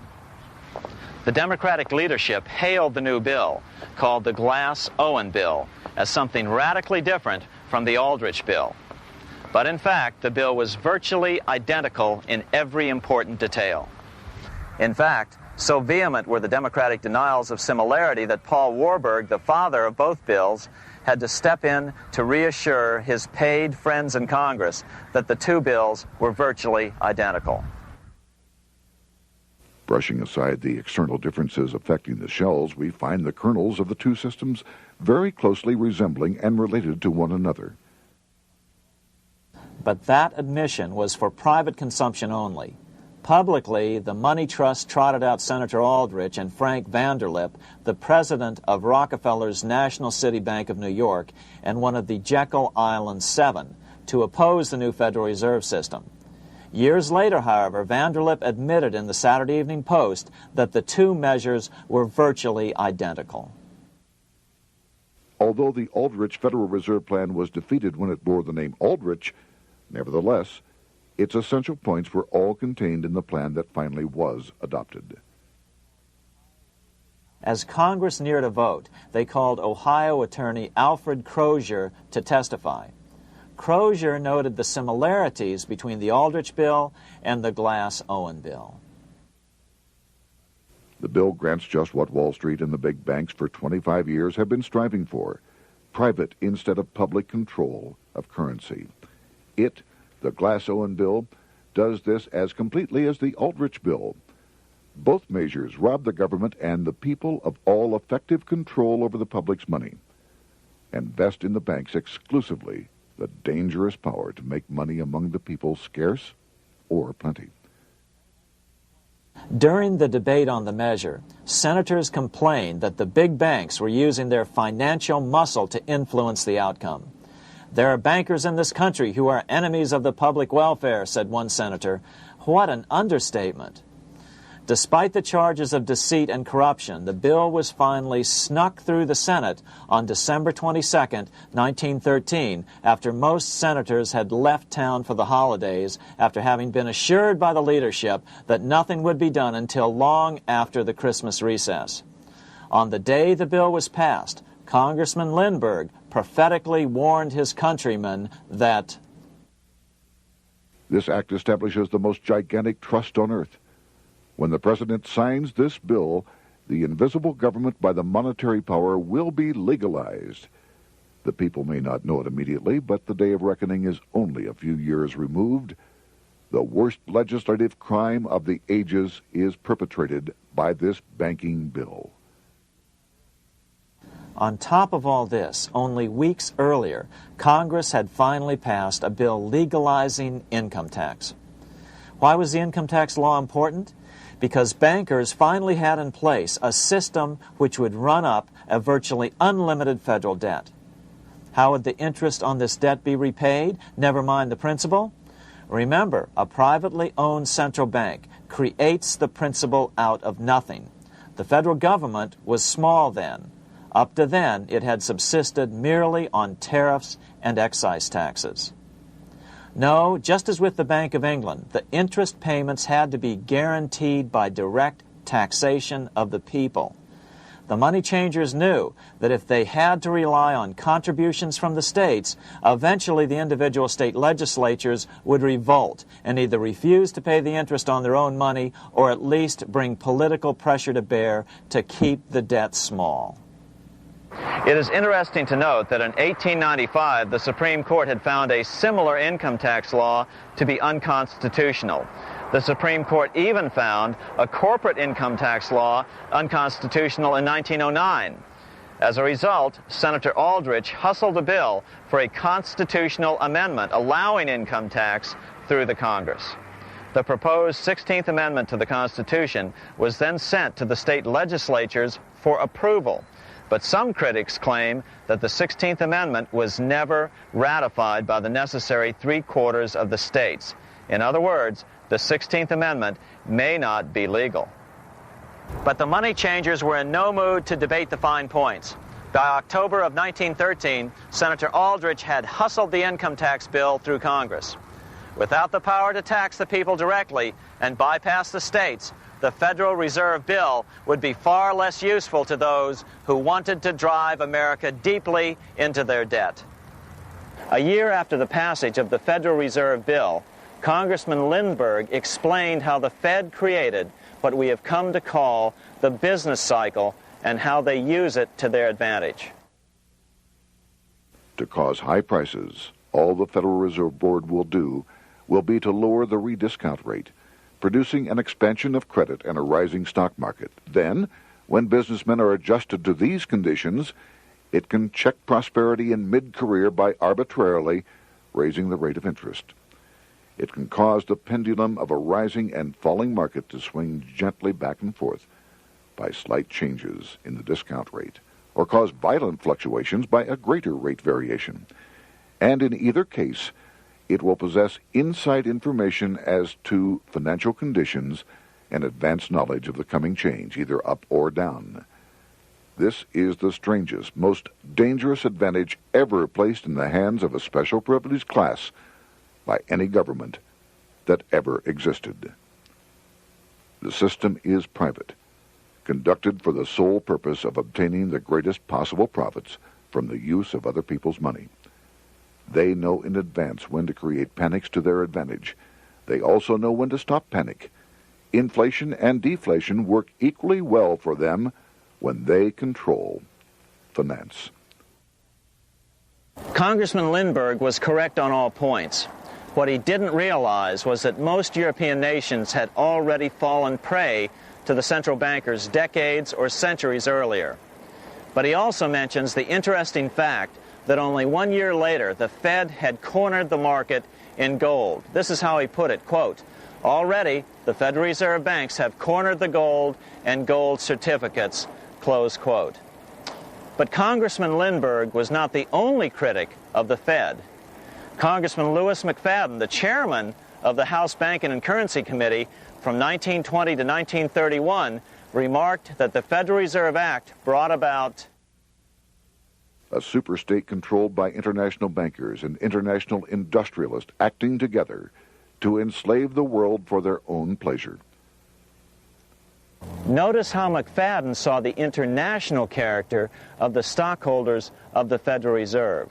Another chairman of the House Banking and Currency Committee in the 1960s, Wright Patman from Texas, put it this way. In the United States today, we have in effect two governments. We have the duly constituted government, then we have an independent, uncontrolled, and uncoordinated government in the Federal Reserve System, operating the money powers which are reserved to Congress by the Constitution. Even the inventor of the electric light, Thomas Edison, joined the fray in criticizing the system of the Federal Reserve. If our nation can issue a dollar bond, it can issue a dollar bill. The element that makes the bond good makes the bill good also. The difference between the bond and the bill is the bond lets money brokers collect twice the amount of the bond and an additional 20%, whereas the currency pays nobody but those who contribute directly in some useful way. It is absurd to say that our country can issue $30 million in bonds and not $30 million in currency. Both are promises to pay, but one promise fattens the usurers, and the other helps the people. 3 years after the passage of the Federal Reserve Act, even President Wilson began to have second thoughts about what had been unleashed during his first term in office. We have come to be one of the worst ruled, one of the most completely controlled governments in the civilized world, no longer a government of free opinion, no longer a government by a vote of the majority, but a government by the opinion and duress of a small group of dominant men. Some of the biggest men in the United States in the field of commerce and manufacture are afraid of something. They know that there is a power somewhere so organized, so subtle, so watchful, so interlocked, so complete, so pervasive, that they had better not speak above their breath when they speak in condemnation of it. Before his death in 1924, President Wilson realized the full extent of the damage he had done to America when he confessed, "I have unwittingly ruined my government." So finally, the money changers, those who profit by manipulating the amount of money in circulation, had their privately owned central bank installed again in America. The major newspapers, which they also owned, hailed passage of the Federal Reserve Act of 1913, telling the public that now depressions could be scientifically prevented. The fact of the matter was that now depressions could be scientifically created.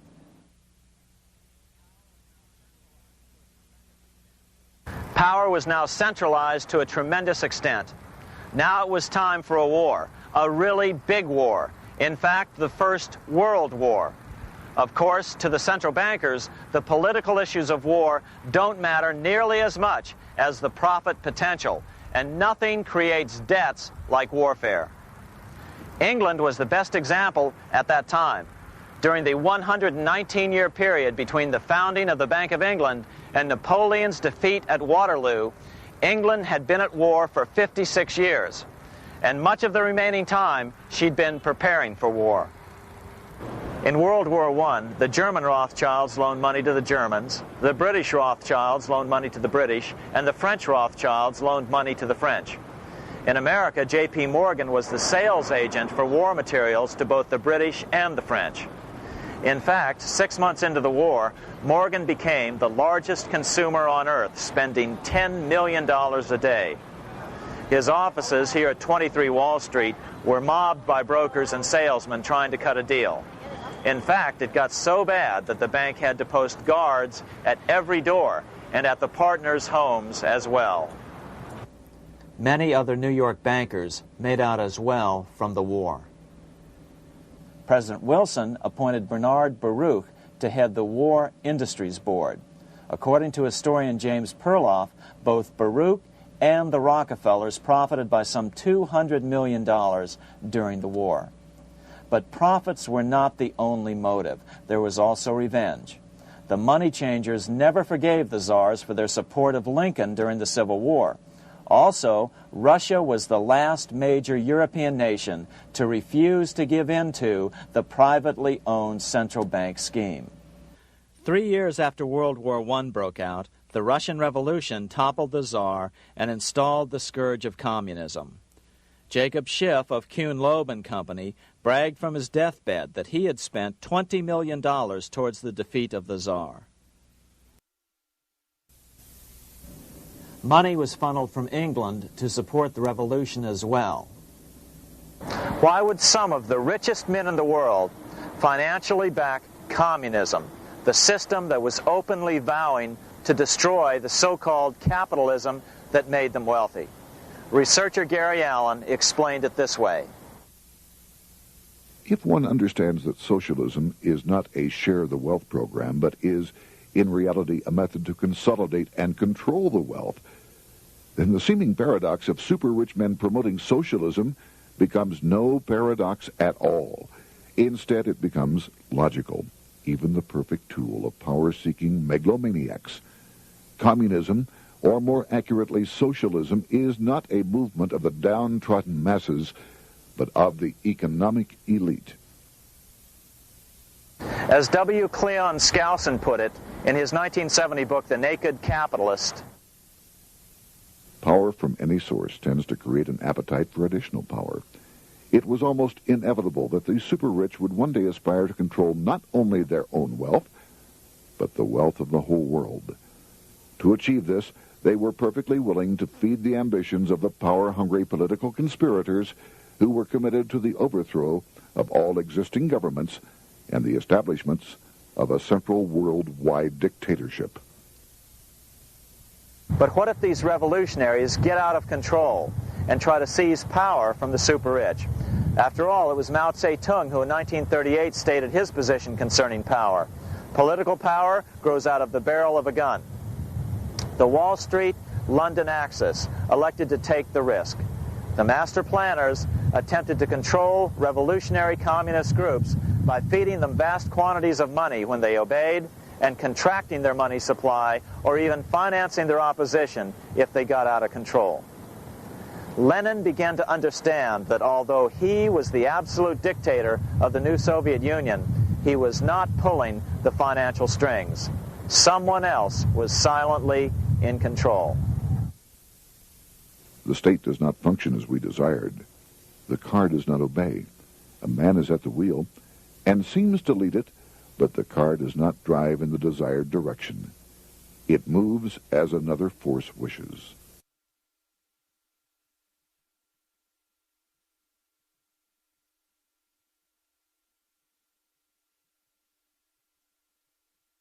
Who is behind it? Representative Louis T. McFadden, the chairman of the House Banking and Currency Committee throughout the 1920s and into the Great Depression years of the 1930s, explained it this way. The course of Russian history has indeed been greatly affected by the operations of international bankers. The Soviet government has been given United States Treasury funds by the Federal Reserve Board, acting through the Chase Bank.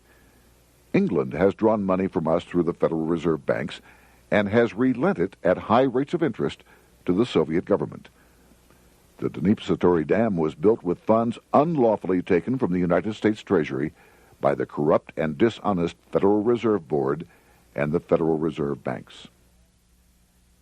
In other words, the Fed and the Bank of England, at the behest of the international bankers who controlled them, were creating a monster, one which would fuel 7 decades of unprecedented communist revolution, warfare, and most importantly, debt.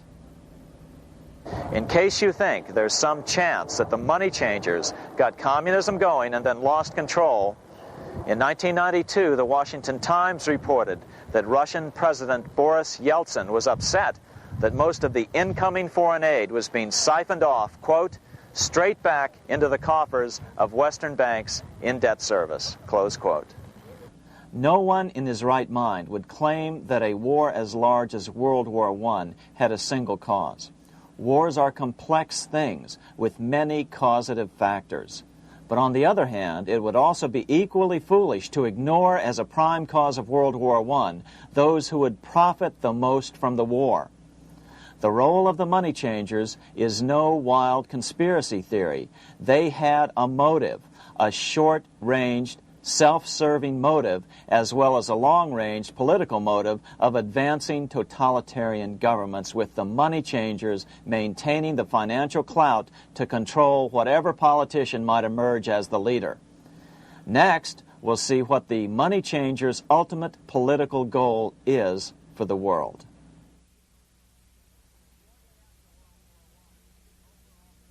Shortly after World War I, the overall political agenda of the money changers began to be clear.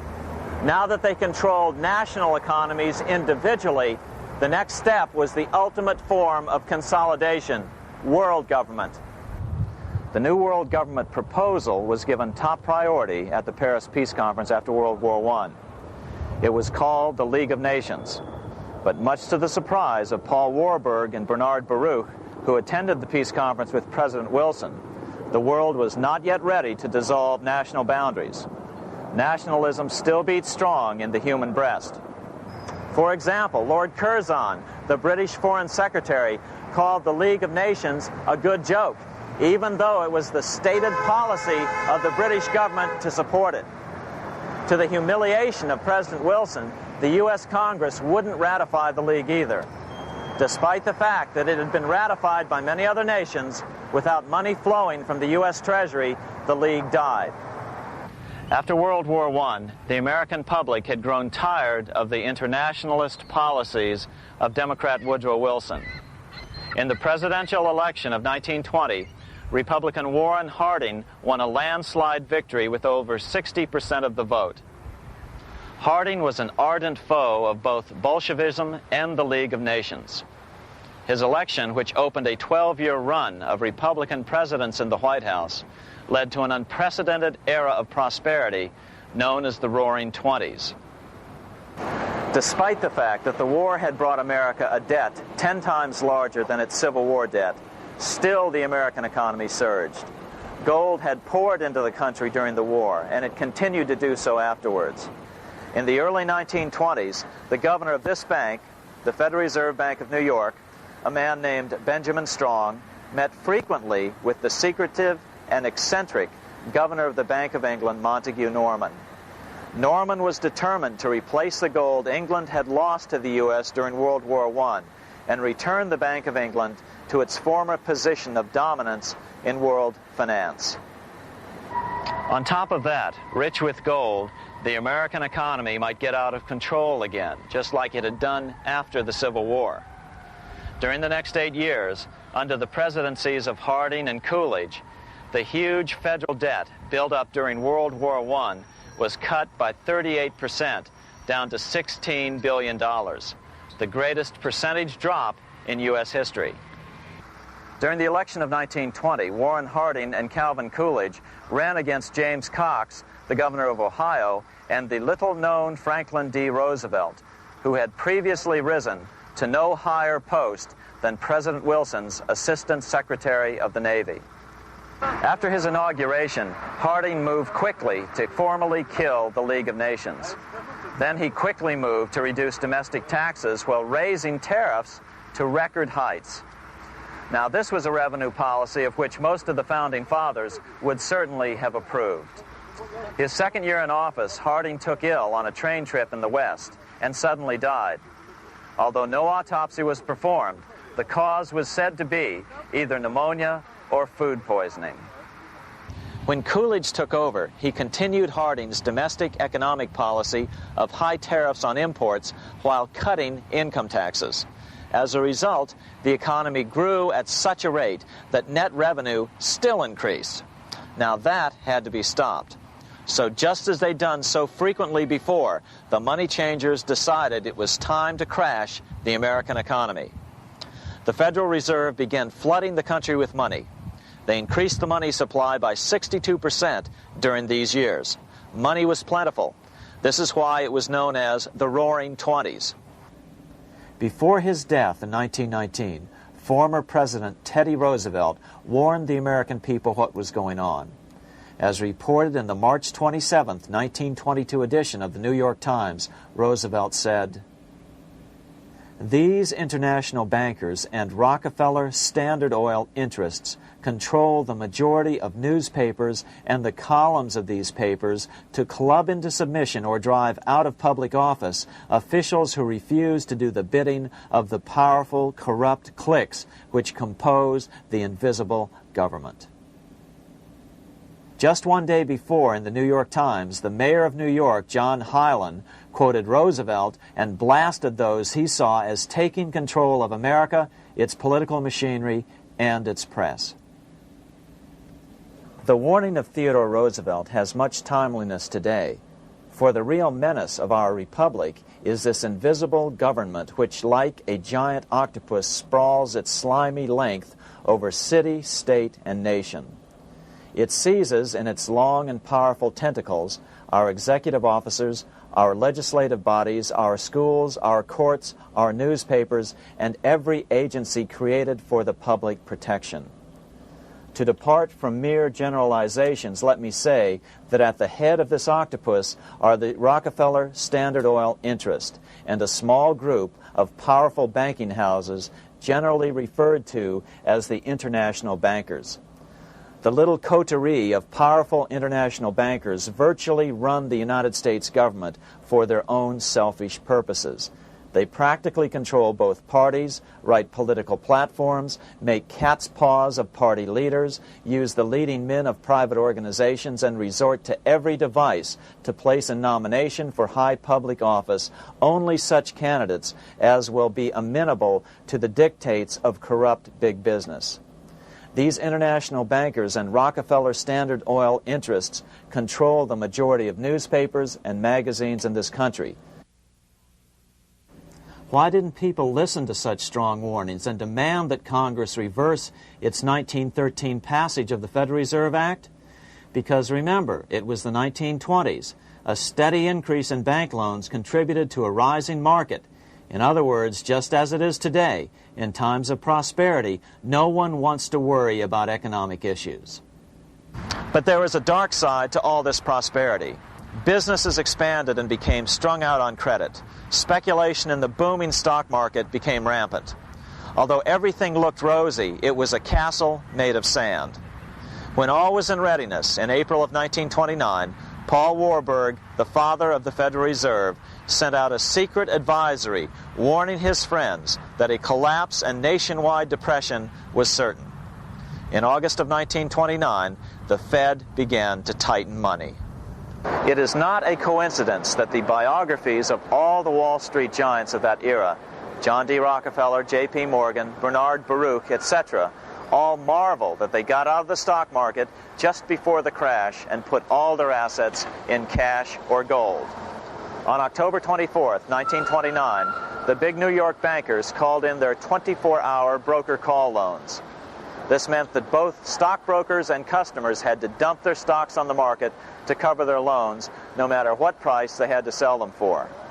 As a result, the market tumbled, and that day was known as Black Thursday.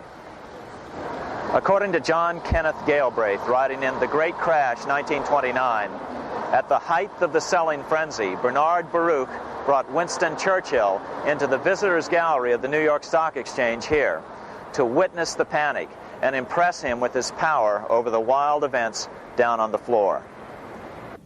Congressman Louis McFadden, chairman of the House Committee on Banking and Currency from 1920 to 1931, knew who to blame. He accused the Fed and the international bankers of orchestrating the crash. It was not accidental. It was a carefully contrived occurrence. The international bankers sought to bring about a condition of despair here so that they might emerge as rulers of us all. But McFadden went even farther. He openly accused them of causing the crash in order to steal America's gold. In February 1931, in the midst of the Depression, he put it this way. I think it can hardly be disputed that the statesmen and financiers of Europe are ready to take almost any means to reacquire rapidly the gold stock which Europe lost to America as the result of World War I. Curtis Dahl, a broker for Lehman Brothers, was on the floor of the New York Stock Exchange the day of the crash.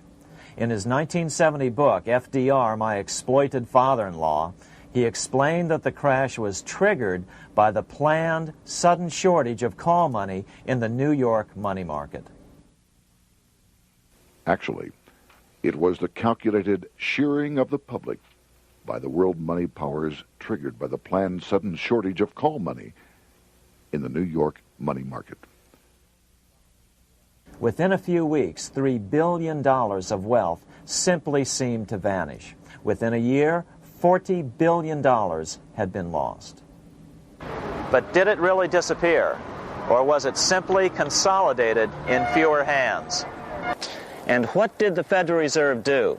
Instead of moving to help the economy out by quickly lowering interest rates to stimulate the economy, the Fed continued to brutally contract the money supply further, deepening the Depression. Between 1929 and 1933, the Fed reduced the money supply by an additional 33%. Although most Americans have never heard that the Fed was the cause of the Depression, this is well known among top economists. Milton Friedman, the Nobel Prize-winning economist, now of Stanford University, said the same thing in a National Public Radio interview in January of 1996. The Federal Reserve definitely caused the Great Depression by contracting the amount of currency in circulation by 1/3 from 1929 to 1933. But the money lost by most Americans during the Depression didn't just vanish. It was just redistributed into the hands of those who had gotten out just before the crash and had purchased gold, which is always a safe place to put your money just before a depression. But America's money also went overseas. Incredibly, as President Hoover was heroically trying to rescue banks and prop up businesses, with millions of Americans starving as the Great Depression deepened, millions of dollars were being spent rebuilding Germany from damage sustained during World War I. 8 years before Hitler would invade Poland, Representative Louis McFadden, chairman of the House Banking and Currency Committee, warned Congress that Americans were paying for Hitler's rise to power. After World War I, Germany fell into the hands of the German international bankers. Those bankers bought her, and they now own her lock, stock, and barrel. They have purchased her industries, they have mortgages on her soil, they control her production, they control all her public utilities. The international German bankers have subsidized the present government of Germany, and they have also supplied every dollar of the money Adolf Hitler has used in his lavish campaign to build up a threat to the government of Brüning. When Brüning fails to obey the orders of the German international bankers, Hitler is brought forth to scare the Germans into submission. Through the Federal Reserve Board, over $30 billion of American money has been pumped into Germany. You have all heard of the spending that's taken place in Germany. Modernistic dwellings, her great planetariums, her gymnasiums, her swimming pools, her fine public highways, her perfect factories. All this was done on our money. All this was given to Germany through the Federal Reserve Board. The Federal Reserve Board has pumped so many billions of dollars into Germany that they dare not name the total. Franklin D. Roosevelt was swept into office during the 1932 presidential election. Once Roosevelt was in office, however, sweeping emergency banking measures were immediately announced, which did nothing but increase the Fed's power over the money supply.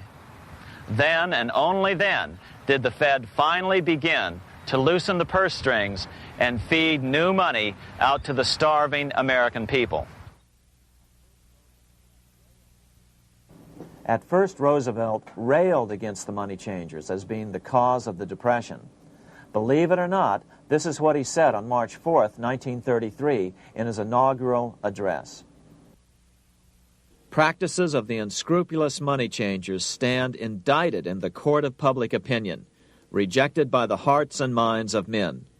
The money changers have fled from their high seats in the temple of our civilization. But 2 days later, Roosevelt declared a bank holiday and closed all banks.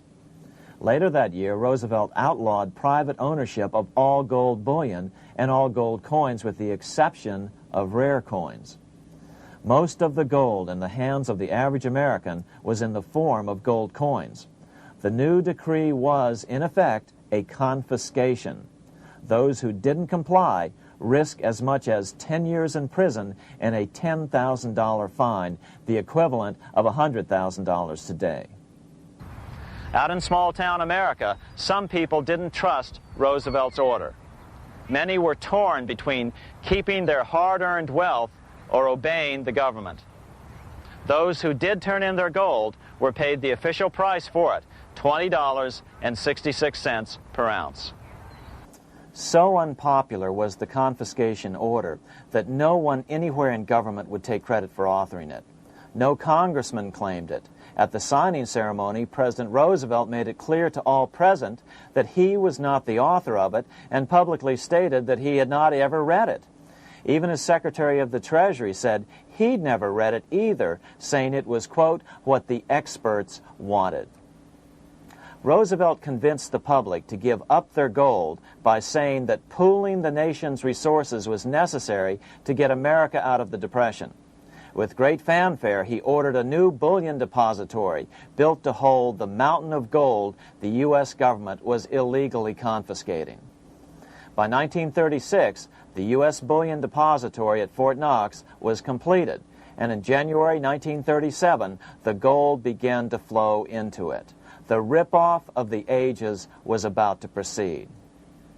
In 1935, once the gold had all been turned in, the official price of gold was suddenly raised to $35 per ounce. But the catch was, only foreigners could sell their gold at the new higher price. The money changers who had heeded Warburg's note and gotten out of the stock market just before the crash and bought gold at $20.66 per ounce, then shipped it to London, could now bring it back and sell it back to the government, nearly doubling their money while the average American starved. The Fort Knox Bullion Depository sits here in the middle of the Fort Knox Military Reservation, 30 miles southwest of Louisville, Kentucky.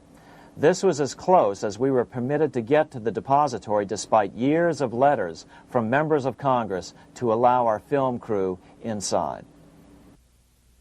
The 4-acre grounds immediately surrounding the building are guarded by an electrified steel fence, an open moat, and 4 machine-gun-armed guard pillboxes at the structure's corners. When the gold began arriving on January 13, 1937, there was unprecedented security. Thousands of official guests watched the arrival of a 9-car train from Philadelphia, guarded by armed soldiers, postal inspectors, Secret Servicemen, and guards from the U.S. Mint. It was all great theater. America's gold supply from across the land had been pooled, supposedly for the public benefit, and then safely tucked into Fort Knox. But all that security would soon be breached by the government itself. Now the stage was set for a really big war, one which would pile up debt far beyond that of World War I. For example, in 1944 alone, the U.S. national income was only $183 billion, yet $103 billion was spent on the war. This was 30 times the spending rate during World War I. In fact, the American taxpayer picked up 55% of the total Allied cost of the war. But equally important, virtually every nation involved in World War II greatly multiplied their debt. In the U.S., for example, federal debt went from $43 billion in 1940 up to $257 billion in 1950, an increase of 598%. Between 1940 and 1950, Japanese debt swelled 1,348%. French debt grew 583%, and Canadian debt soared 417%. After the war, the world was now divided into 2 economic camps: communist command economies on the one hand versus monopoly capitalists on the other, set to fight it out in one perpetual and highly profitable arms race. It was finally time for the central bankers to embark in earnest on their 3-step plan to centralize the economic systems of the entire world and finally bring about their global government or New World Order. The phases of this plan were: Step 1, central bank domination of national economies worldwide. Step 2, centralize regional economies through organizations such as the European Monetary Union and regional trade unions such as NAFTA. Step 3, centralize the world economy through a world central bank, a world money, and ending national independence through abolition of all tariffs by treaties like GATT. Step 1 was completed long ago. Steps 2 and 3 are far advanced, nearing completion. What about gold? Among central banks, the largest holder of gold is now the IMF. It and central banks now control 2/3 of the world's gold supply, giving them the ability to manipulate the gold market. Remember the money changer's golden rule: he who has the gold makes the rules. But before we get into solutions to our problem, let's take a look at what happened to all that gold in Fort Knox. Because if we don't understand that the gold has been stolen, we'll allow ourselves to be stampeded into the wrong solution: a gold-backed currency. Most Americans still believe that the gold is still here at Fort Knox. At the end of World War II, Fort Knox contained over 700 million ounces of gold, an incredible 70% of all the gold in the world. How much remains? No one knows. Despite the fact that federal law requires an annual physical audit of Fort Knox gold, the Treasury has consistently refused to conduct one. The truth is that a reliable audit of whatever remains here has not been conducted since President Eisenhower ordered one in 1953. Where did America's gold in Fort Knox go? Over the years, it was sold off to European money changers at the $35 per ounce price. Remember, this was during a time when it was illegal for Americans to buy any of their own gold from Fort Knox. In fact, there was a very infamous case where the Firestone family set up a string of dummy corporations to purchase Fort Knox gold and keep it in Switzerland, never hitting U.S. shores. They were eventually caught, however, and successfully prosecuted. Finally, by 1971, all the pure gold had been secretly removed from Fort Knox, drained back to London. Once the gold was gone from Fort Knox, President Nixon closed the gold window by repealing Roosevelt's Gold Reserve Act of 1934, finally making it legal once again for Americans to buy gold. Naturally, gold prices immediately began to soar. 9 years later, gold sold for $880 per ounce, 25 times what the gold in Fort Knox was sold for. One would think that eventually someone in the government would get wind of what was happening and blow the whistle. The largest fortune in the history of the world stolen. Shades of the old James Bond film, Goldfinger. Well, as a matter of fact, Ian Fleming, the author of the James Bond series, was head of the British counterintelligence service, MI5. Some believe in the intelligence community that he wrote much of his fiction as a warning, as many authors of fiction do. If the removal of all the good delivery gold from Fort Knox can be viewed as a deliberate raid on the U.S. Treasury, then such an operation might well have been years in the making, namely 40 years. Certainly enough time for Fleming to get wind of it and try to prevent it. So just how did the story of the Fort Knox gold robbery get out? It all started with an article in a New York periodical in 1974. The article charged that the Rockefeller family was manipulating the Federal Reserve to sell off Fort Knox gold at bargain basement prices to anonymous European speculators. 3 days later, the anonymous source of the story, Louise Auchincloss Boyer, mysteriously fell to her death from the window of her 10th floor apartment in New York. How would Mrs. Boyer have known of the Rockefeller connection to the Fort Knox gold heist? She was the longtime secretary of Nelson Rockefeller. For the next 14 years, this man, Ed Durrell, a wealthy Ohio industrialist, devoted himself to a quest for the truth concerning the Fort Knox gold. He wrote thousands of letters to over 1,000 government and banking officials, trying to find out how much gold was really left and where the rest of it had gone. Edith Roosevelt, the granddaughter of President Teddy Roosevelt, questioned the actions of the government in a March 1975 edition of the New Hampshire Sunday News. Allegations of missing gold from our Fort Knox vaults are being widely discussed in European financial circles. But what is puzzling is that the administration is not hastening to demonstrate conclusively that there is no cause for concern over our gold treasure, if indeed it is in a position to do so. Unfortunately, Ed Durrell never did accomplish his primary goal, a full audit of the gold reserves in Fort Knox. It's incredible that the world's greatest treasure has had little accounting or auditing. This gold belonged to the American people, not the Federal Reserve and their foreign owners. One thing is certain, the government could blow all of this speculation away in a few days with a well-publicized audit under the searing lights of media cameras. it has chosen not to do so. One must conclude that they are afraid of the truth such an audit would reveal. What is the government so afraid of? Here's the answer.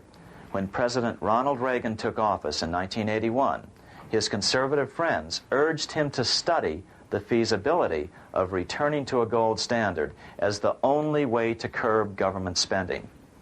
It sounded like a reasonable alternative, so President Reagan appointed a group of men called the Gold Commission to study the situation and report back to Congress. What Reagan's Gold Commission reported back to Congress in 1982 was the following shocking revelation concerning gold. The U.S. Treasury owned no gold at all. All the gold that was left in Fort Knox was now owned by the Federal Reserve, a group of private bankers, as collateral against the national debt. The truth of the matter is that never before has so much money been stolen from the hands of the general public and put into the hands of a small group of private investors, the money changers.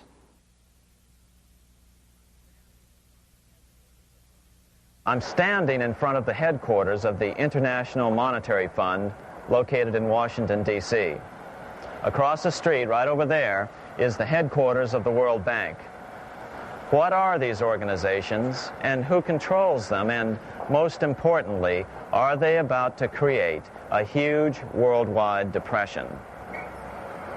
Let us step back in time for a moment to the aftermath of World War I.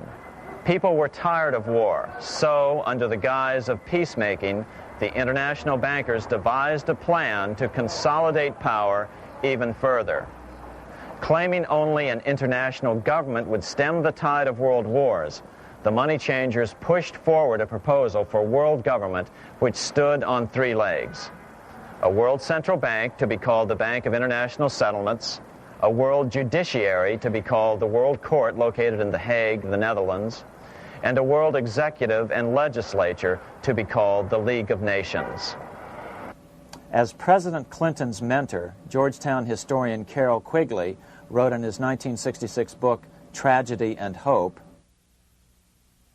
the powers of financial capitalism had a far-reaching plan, nothing less than to create a world system of financial control in private hands, able to dominate the political system of each country and the economy of the world as a whole. This system was to be controlled in a feudalistic fashion by the central banks of the world, acting in concert by secret agreements arrived at in frequent meetings and conferences. The apex of the system was to be the Bank for International Settlements in Bâle, Switzerland, a private bank owned and controlled by the world central banks, which were themselves private corporations. Each central bank sought to dominate its government by its ability to control treasury loans, to manipulate foreign exchanges, to influence the level of economic activity in the country, and to influence cooperative politicians by subsequent economic rewards in the business world. Despite intense pressure from the international bankers and the press, a handful of U.S. senators, led by Senator Henry Cabot Lodge, kept the U.S. out of these schemes. Without U.S. participation, the League was doomed. Incredibly, even though the U.S. rejected the World Central Bank, the BIS, the New York Federal Reserve ignored its government and arrogantly sent representatives to Switzerland to participate in the central bankers' meeting right up until 1994, when the U.S. was finally officially dragged into it. Their world government schemes thwarted, the bankers resorted to the old formula, another war to wear down the resistance to world government while reaping handsome profits. To this end, Wall Street helped resurrect Germany through the Thyssen banks, which were affiliated with the Harriman interest in New York, just as the Chase Bank had assisted in the financing of the Bolshevik Revolution in Russia during World War I. Chase Bank was controlled by the Rockefeller family. Subsequently, it was merged with Warburg's Manhattan Bank to form the Chase Manhattan Bank. Now this has merged with Chemical Bank of New York, making it the largest Wall Street bank. Their strategy worked. Even before World War II was over, world government was back on track. In 1944, at Bretton Woods, New Hampshire, the International Monetary Fund and the World Bank were approved with full U.S. participation. The Second League of Nations, renamed the United Nations, was approved in 1945. Soon, a new international court system was functioning as well. All effective opposition to these international bodies before the war had evaporated in the heat of war, just as planned. These new organizations simply repeated on a world scale what the National Banking Act of 1864 and the Federal Reserve Act of 1913 had established in the U.S. They created a banking cartel composed of the world's central banks, which gradually assumed the power to dictate credit policies to the banks of all the nations. For example, just as the Federal Reserve Act authorized the creation of a new national fiat currency called Federal Reserve Notes, the IMF has been given the authority to issue a world fiat money called Special Drawing Rights, or SDRs. To date, the IMF has created in excess of $30 billion worth of SDRs. Member nations are being pressured to make their currencies fully exchangeable for SDRs.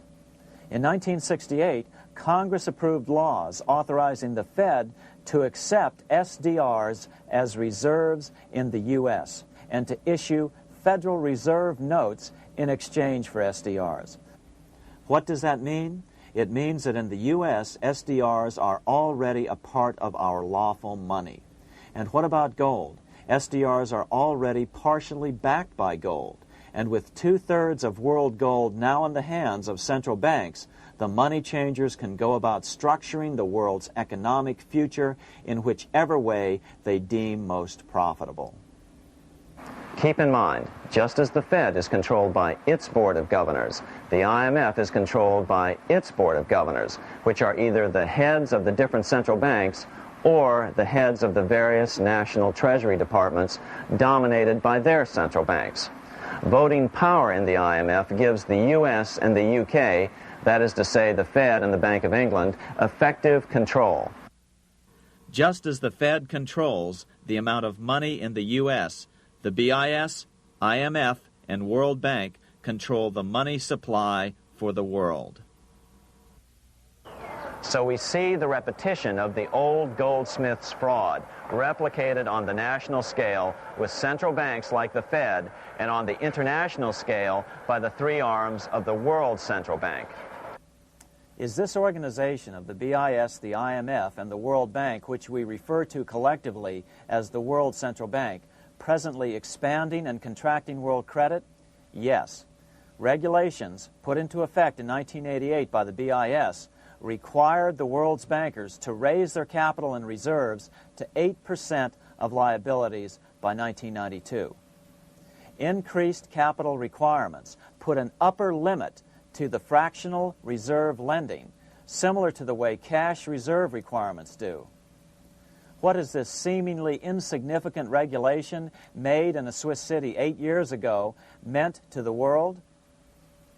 It means our banks cannot loan more and more money to buy more and more time before the next depression, as a maximum loan ratio is now set. It means those nations with the lowest bank reserves in their systems have already felt the terrible effects of this credit contraction as their banks scrambled to raise money to increase their reserves to 8%. To raise the money, they had to sell stocks, which depressed their stock markets and began the depression first in their countries. Japan, which in 1988 had among the lowest capital and reserve requirements and thus was the most affected by the regulation, has experienced a financial crash which began almost immediately in 1989, which has wiped out a staggering 50% of the value of its stock market since 1990 and 60% of the value of its commercial real estate.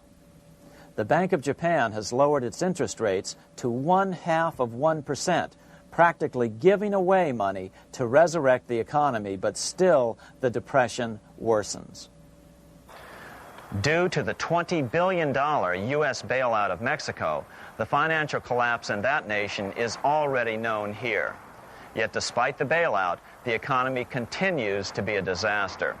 One huge debt after another is rolled over as new loans are being made simply to enable Mexico to pay the interest on the old loans. In the south of Mexico, the poor have been in open revolt as every spare peso is being siphoned out of the country to make interest payments.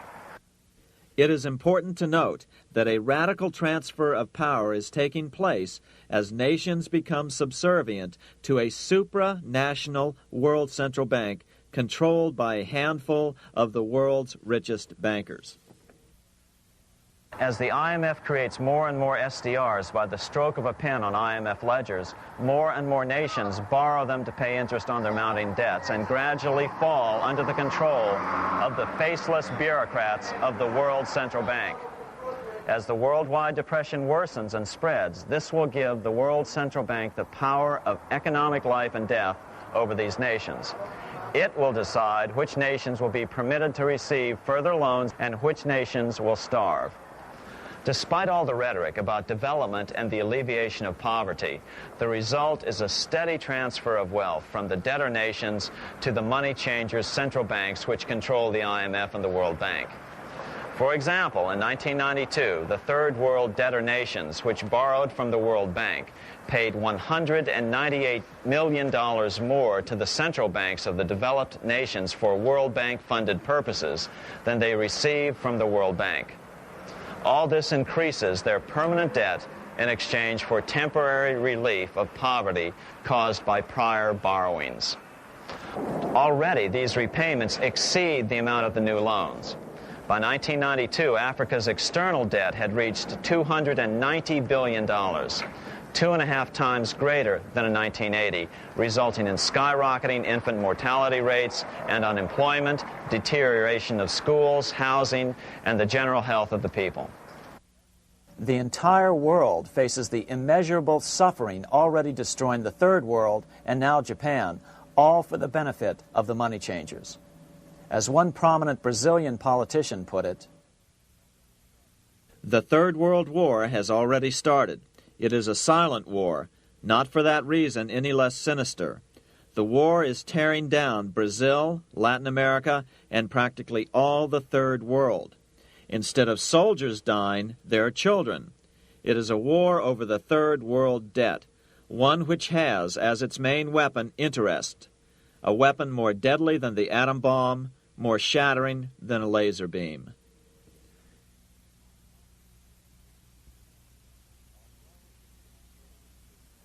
Although it would be absurd to ignore the pivotal role played by influential families such as the Rothschilds, the Warburgs, the Schiffs, the Morgans, and the Rockefellers in any review of the history of central banking and fractional banking, keep in mind, by now, central banks and the large commercial banks are up to 3 centuries old and deeply entrenched in the economic life of many nations. These banks are no longer dependent on clever individuals such as a Nathan Rothschild. Years ago, the question of ownership was important, but no longer. For example, both the Bank of England and the Bank of France were nationalized after World War II, and nothing changed, nothing at all. They endure and continue to grow, now protected by numerous laws, paid politicians, and mortgaged media, untouched by the changing of generations. 3 centuries have given them an aura of respectability. The old school tie is now worn by the 6th generation son, who's been raised in a system that he may never question as he is named to serve on the governing boards of countless philanthropic organizations. To focus attention today on individuals or families, or to attempt to sort out the current holders of power, serves little useful purpose and would be a distraction from the cure. The problem is far bigger than that. It is the corrupt banking system that was and is being used to consolidate vast wealth into fewer and fewer hands that is our current economic problem. Change the names of the main players now, and the problem will neither go away nor even miss a beat. Likewise, among the hordes of bureaucrats working in the World Bank, central banks, and international banks, only a tiny fraction have any idea of what's really going on.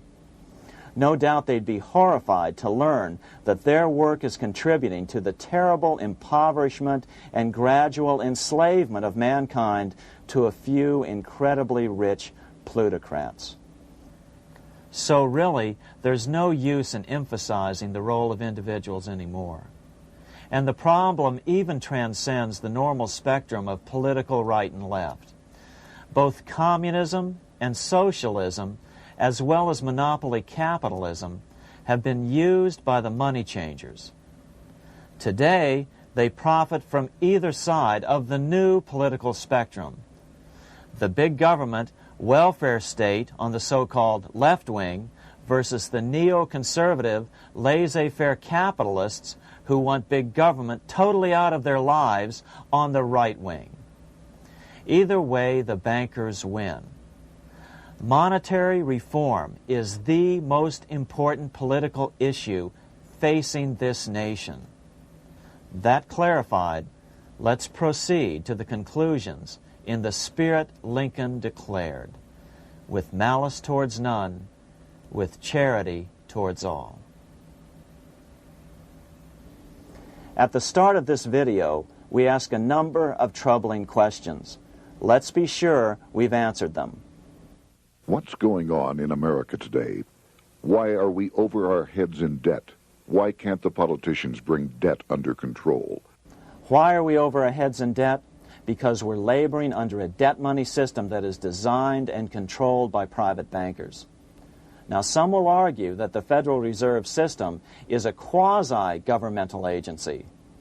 But the President appoints only 2 of the 7 members of the Federal Reserve Board of Governors every 4 years. And he appoints them to 14-year terms, far longer than his own. The Senate does confirm those appointments, but the whole truth is that the President wouldn't dare appoint anyone to that board of whom Wall Street does not approve. Of course, this does not preclude the possibility that some honorable men may be appointed to the Board of Governors. But the fact is that the Fed is specifically designed to operate independently of our government, as are nearly all other central banks. Some argue that the Fed promotes monetary stability.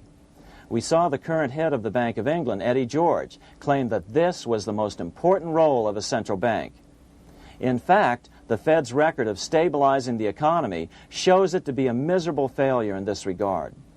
Within the first 25 years of its existence, the Fed caused 3 major economic downturns, including the Great Depression, and for the last 30 years has shepherded the American economy into a period of unprecedented inflation.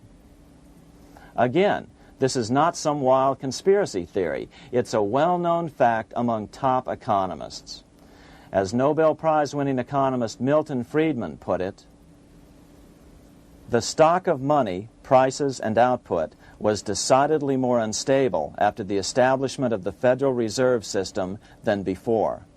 The most dramatic period of instability in output was, of course, the period between the 2 wars, which includes the severe monetary contractions of 1920-21, 1929-33, and 1937-38. No other 20-year period in American history contains as many as 3 such severe contractions. This evidence persuades me that at least a third of the price rise during and just after World War I is attributable to the establishment of the Federal Reserve System, and that the severity of each of the major contractions, 1920-21, 1929-33, and 1937-38, is directly attributable to acts of commission and omission by the reserve authorities. Any system which gives so much power and so much discretion to a few men so that mistakes, excusable or not, can have such far-reaching effects is a bad system. It is a bad system to believers in freedom just because it gives a few men such power without any effective check by the body politic. This is the key political argument against an independent central bank. To paraphrase Clemenceau, money is much too serious a matter to be left to the central bankers. We must learn from our history before it is too late. Why can't politicians control the federal debt? Because all our money is created out of debt. Again, it's a debt money system. Our money is created initially by the purchase of U.S. bonds. The public buys bonds like savings bonds, the banks buy bonds, foreigners buy bonds, and when the Fed wants to create more money in the system, it buys bonds, but pays for them with a simple bookkeeping entry which it creates out of nothing. Then this new money, created by the Fed, is multiplied by a factor of 10 by the banks thanks to the fractional reserve principle. So although the banks don't create currency, they do create checkbook money or deposits by making new loans. They even invest some of this created money. In fact, over $1 trillion of this privately created money has been used to purchase U.S. bonds on the open market, which provides the banks with roughly $50 billion in interest, risk-free, each year, less the interest they pay to some depositors. In this way, through fractional reserve lending, banks create over 90% of the money and therefore cause over 90% of our inflation. What can we do about all this? Fortunately, there's a way to fix the problem fairly easily, speedily, and without any serious financial problems. We can get our country totally out of debt in 1 to 2 years by simply paying off these U.S. bonds with debt-free U.S. notes, just like Lincoln issued. Of course, that by itself would create tremendous inflation, since our currency is presently multiplied by the fractional reserve banking system. But here's the ingenious solution, advanced in part by Milton Friedman, to keep the money supply stable and avoid inflation and deflation while the debt is retired. As the Treasury buys up its bonds on the open market with U.S. notes, the reserve requirements of your hometown local bank will be proportionally raised, so the amount of money in circulation remains constant. As those holding bonds are paid off in U.S. notes, they will deposit this money, thus making available the currency then needed by the banks to increase their reserves. Once all the U.S. bonds are replaced with U.S. notes, banks will be at 100% reserve banking instead of the fractional reserve system currently in use. From this point on, the former Fed buildings will only be needed as a central clearinghouse for checks and as vaults for U.S. notes. The Federal Reserve Act will no longer be necessary and could be repealed. Monetary power can be transferred back to the Treasury Department. There would be no further creation or contraction of money by banks. By doing it this way, our national debt can be paid off in a single year or so, and the Fed and fractional reserve banking abolished without national bankruptcy, financial collapse, inflation or deflation, or any significant change in the way the average American goes about his business. To the average person, the primary difference would be that for the first time since the Federal Reserve Act was passed in 1913, taxes would begin to go down. Now there's a real national blessing for you, rather than for Hamilton's banker friends. Now let's take a look at these proposals in more detail. Here are the main provisions of a Monetary Reform Act which needs to be passed by Congress. We've drafted a proposed Monetary Reform Act which follows at the end of this tape. Of course, variations with the same results would be equally welcome. 1. Pay off the debt with debt-free U.S. notes. As Thomas Edison put it, if the U.S. can issue a dollar bond, it can issue a dollar bill. They both rest purely on the faith and credit of the United States government. This amounts to a simple substitution of one type of government obligation for another. One bears interest, the other doesn't. Federal Reserve notes could be used for this as well, but could not be printed after the Fed's abolished as we propose, so we suggest using U.S. notes instead. 2. Abolish fractional reserve banking. As the debt is paid off, the reserve requirements of all banks and financial institutions would be raised proportionally at the same time to absorb the new U.S. notes, which would be deposited and become the bank's increased reserves. Towards the end of the first year of the transition period, the remaining liabilities of financial institutions would be assumed or acquired by the U.S. government in a one-time operation. In other words, they too would eventually be paid off with debt-free U.S. notes in order to keep the total money supply stable. At the end of the first year or so, all of the national debt would be paid, and we could start enjoying the benefits of full reserve banking. The Fed would be obsolete, an anachronism. 3. Repeal the Federal Reserve Act of 1913 and the National Banking Act of 1864. These acts delegate the money power to a private banking monopoly. They must be repealed, and the money power handed back to the Department of Treasury, where they were initially under President Abraham Lincoln. No banker or person in any way affiliated with financial institutions should be allowed to regulate banking. After the first two reforms, these acts would serve no useful purpose anyway, since they relate to a fractional reserve banking system. 4. Withdraw the U.S. from the IMF, the BIS, and the World Bank. These institutions, like the Federal Reserve, are designed to further centralize the power of the international bankers over the world's economy, and the U.S. must withdraw from them. Their harmless functions, such as currency exchange, can be accomplished either nationally or in new organizations limited to those functions. Such a monetary reform act would guarantee that the amount of money in circulation would stay very stable, causing neither inflation nor deflation. Remember, for the last 3 decades, the Fed has doubled the American money supply every 10 years. That fact and fractional reserve banking are the real causes of inflation and the reduction in our buying power, a hidden tax. These and other taxes are the real reasons both parents now have to work just to get by. The money supply should increase slowly to keep prices stable, roughly in proportion to population growth, about 3% per year, not at the whim of a group of bankers meeting in secret. In fact, all future decisions on how much money will be in the American economy must be made based on statistics of population growth and the price level index.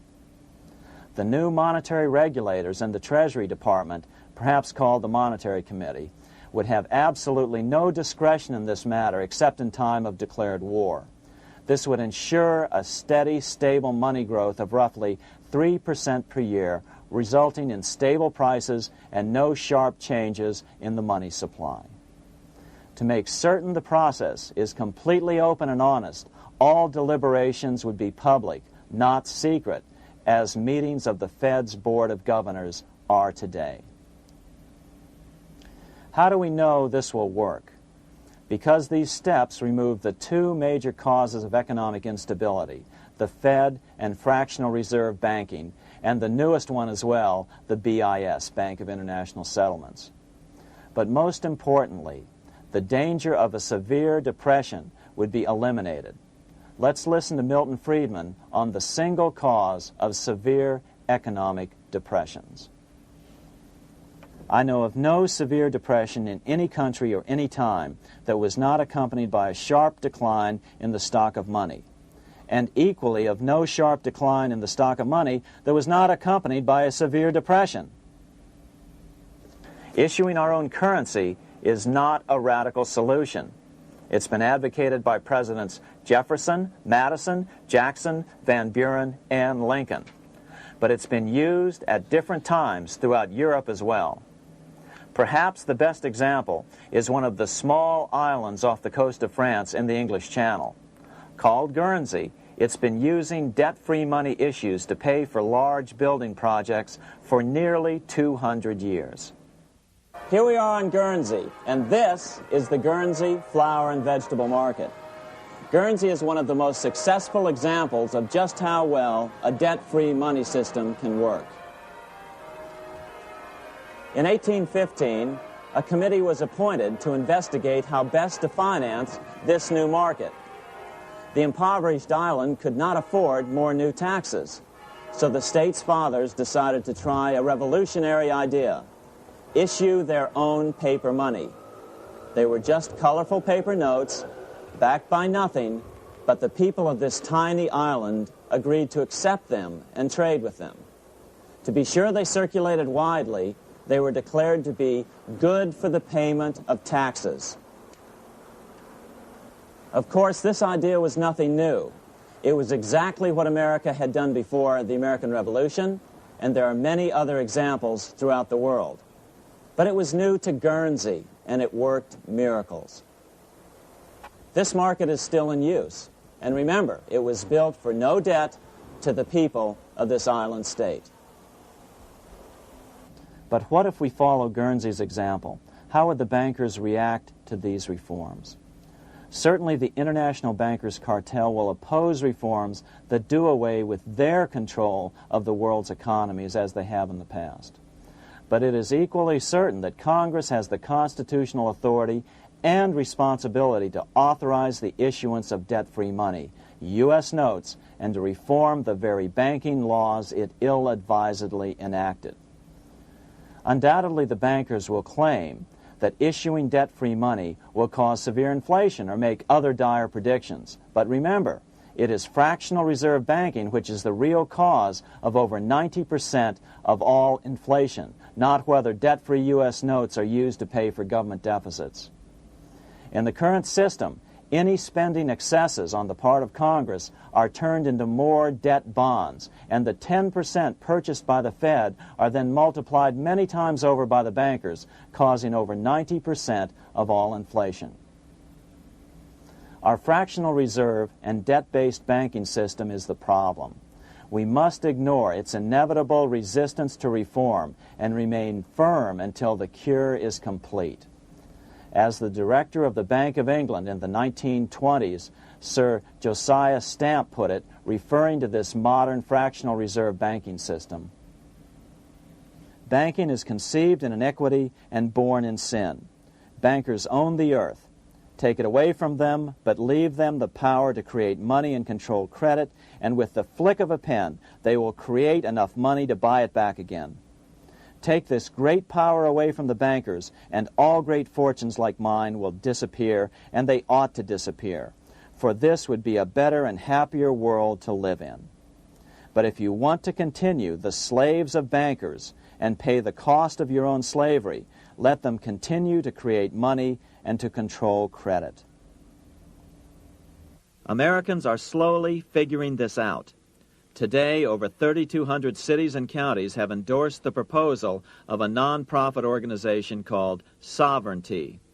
The Sovereignty movement calls for Congress to authorize the Secretary of the Treasury to issue $90 billion per year of U.S. notes, not Federal Reserve notes nor debt-based bonds, to loan money interest-free to cities, counties, and school districts for needed capital improvements. Remarkably, and to their praise, the Community Bankers Association of Illinois, representing 515 member banks, has endorsed this sovereignty proposal, a good step in the right direction. As Milton Friedman has repeatedly pointed out, no severe depression can occur without a severe contraction of money. In our system, only the Fed, the Bank of International Settlements, with U.S. bankers' cooperation, or a combination of the largest Wall Street banks could cause a depression. In other words, our economy is so huge and resilient, a depression just can't happen by accident. Unless we reform our banking system, they will always have that power. They can pull the plug on our economy anytime they choose.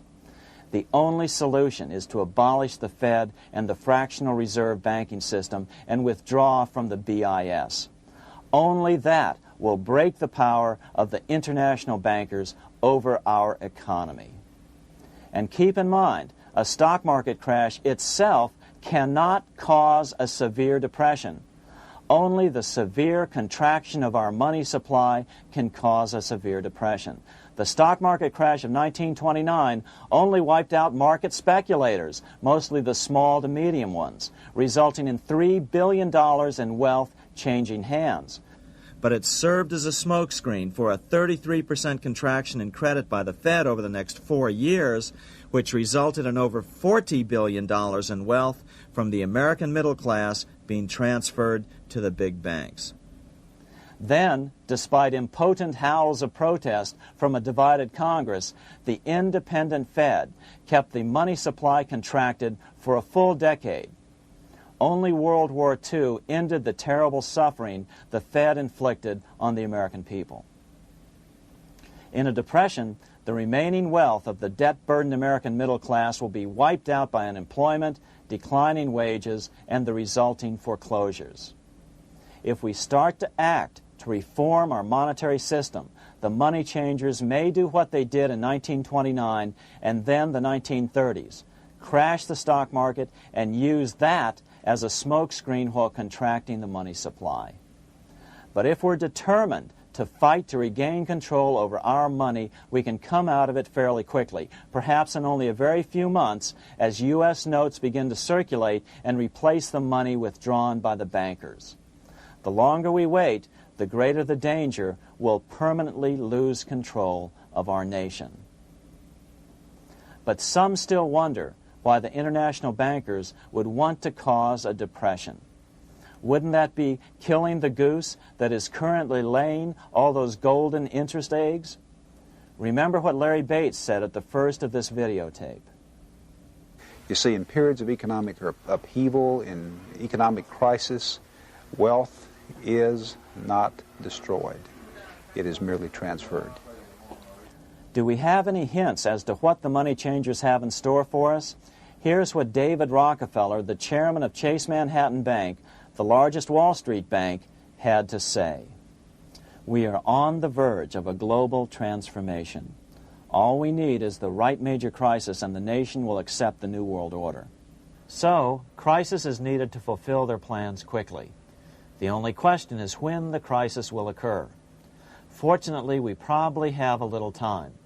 It's unlikely that this crisis will occur before the 1996 elections, but after that, the danger begins rising. But whether or not they decide to cause a crash or a depression through relentless increases in taxes and the loss of hundreds of thousands of jobs being sent overseas thanks to trade agreements such as GATT and NAFTA, the American middle class is an endangered species. Cheaper labor, including slave labor in Red China, which Harry Wu has heroically documented, is being used to compete with American labor. In other words, money is being consolidated in fewer and fewer hands as never before in the history of this nation or the world. Without reform, the American middle class will soon be extinct, leaving only the very rich few and the very many poor, as has already occurred in most of the world. We've been warned of all this by congressmen, presidents, industrialists, and economists down through the years. Religious leaders, too, have seen the danger. About 1898, during the time of William Jennings Bryan, Pope Leo XIII put it this way.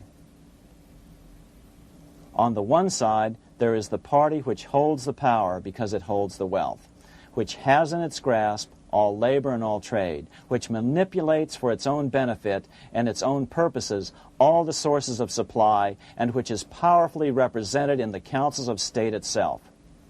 On the other side, there is the needy and powerless multitude, sore and suffering. Rapacious usury, which, although more than once condemned by the Church, is nevertheless under a different form, but with the same guilt, still practiced by avaricious and grasping men, so that a small number of very rich men have been able to lay upon the masses of the poor a yoke little better than slavery itself. More recently, during America's Great Depression, Pope Pius XI spoke of the same problem. In our days, not alone is wealth accumulated, but immense power and despotic economic domination is concentrated in the hands of a few. This power becomes particularly irresistible when exercised by those who, because they hold and control money, are able also to govern credit and determine its allotment. For this reason, supplying, so to speak, the lifeblood to the entire economic body and grasping, as it were, in their hands the very soul of the economy, so that no one dare breathe against their will. Educate your friends. Our country needs a solid group who really understand how our money is manipulated and what the solutions really are. Because if a depression comes, there will be those who call themselves conservatives who will come forward advancing solutions framed by the international bankers.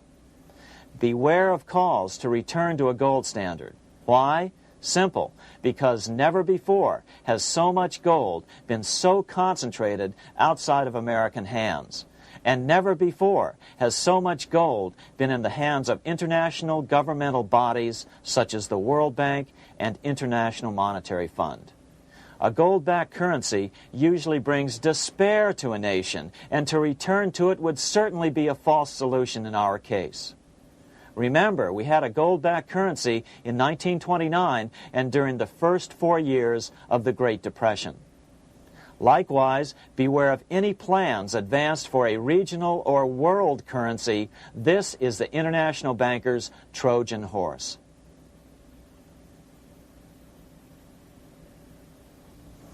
Educate your member of Congress. It only takes a few persuasive members to make the others pay attention. Most congressmen just don't understand the system. Some understand it, but are so influenced by bank PAC contributions that they ignore it, not realizing the gravity of their neglect. We hope we've made a valuable contribution to the national debate on monetary reform. It remains for each man to do his duty, consistent with his state in life. May God give us the light to help reform our nation and ourselves. We say ourselves because ultimately vast multitudes of men are going to be driven more and more to desperation by the accumulation of the world's wealth in fewer and fewer hands. Men will tend to become like their oppressors, selfish and greedy. Rather, let's keep in mind during this period of reform a warning not to lose sight of greater things, as Pope Pius XI put it. For what will it profit men that a more prudent distribution and use of riches make it possible for them to gain even the whole world, if thereby they suffer the loss of their own souls? What will it profit to teach them sound principles in economics, if they permit themselves to be so swept away by selfishness, by unbridled and sordid greed, that hearing the commandments of the Lord, they do all things contrary?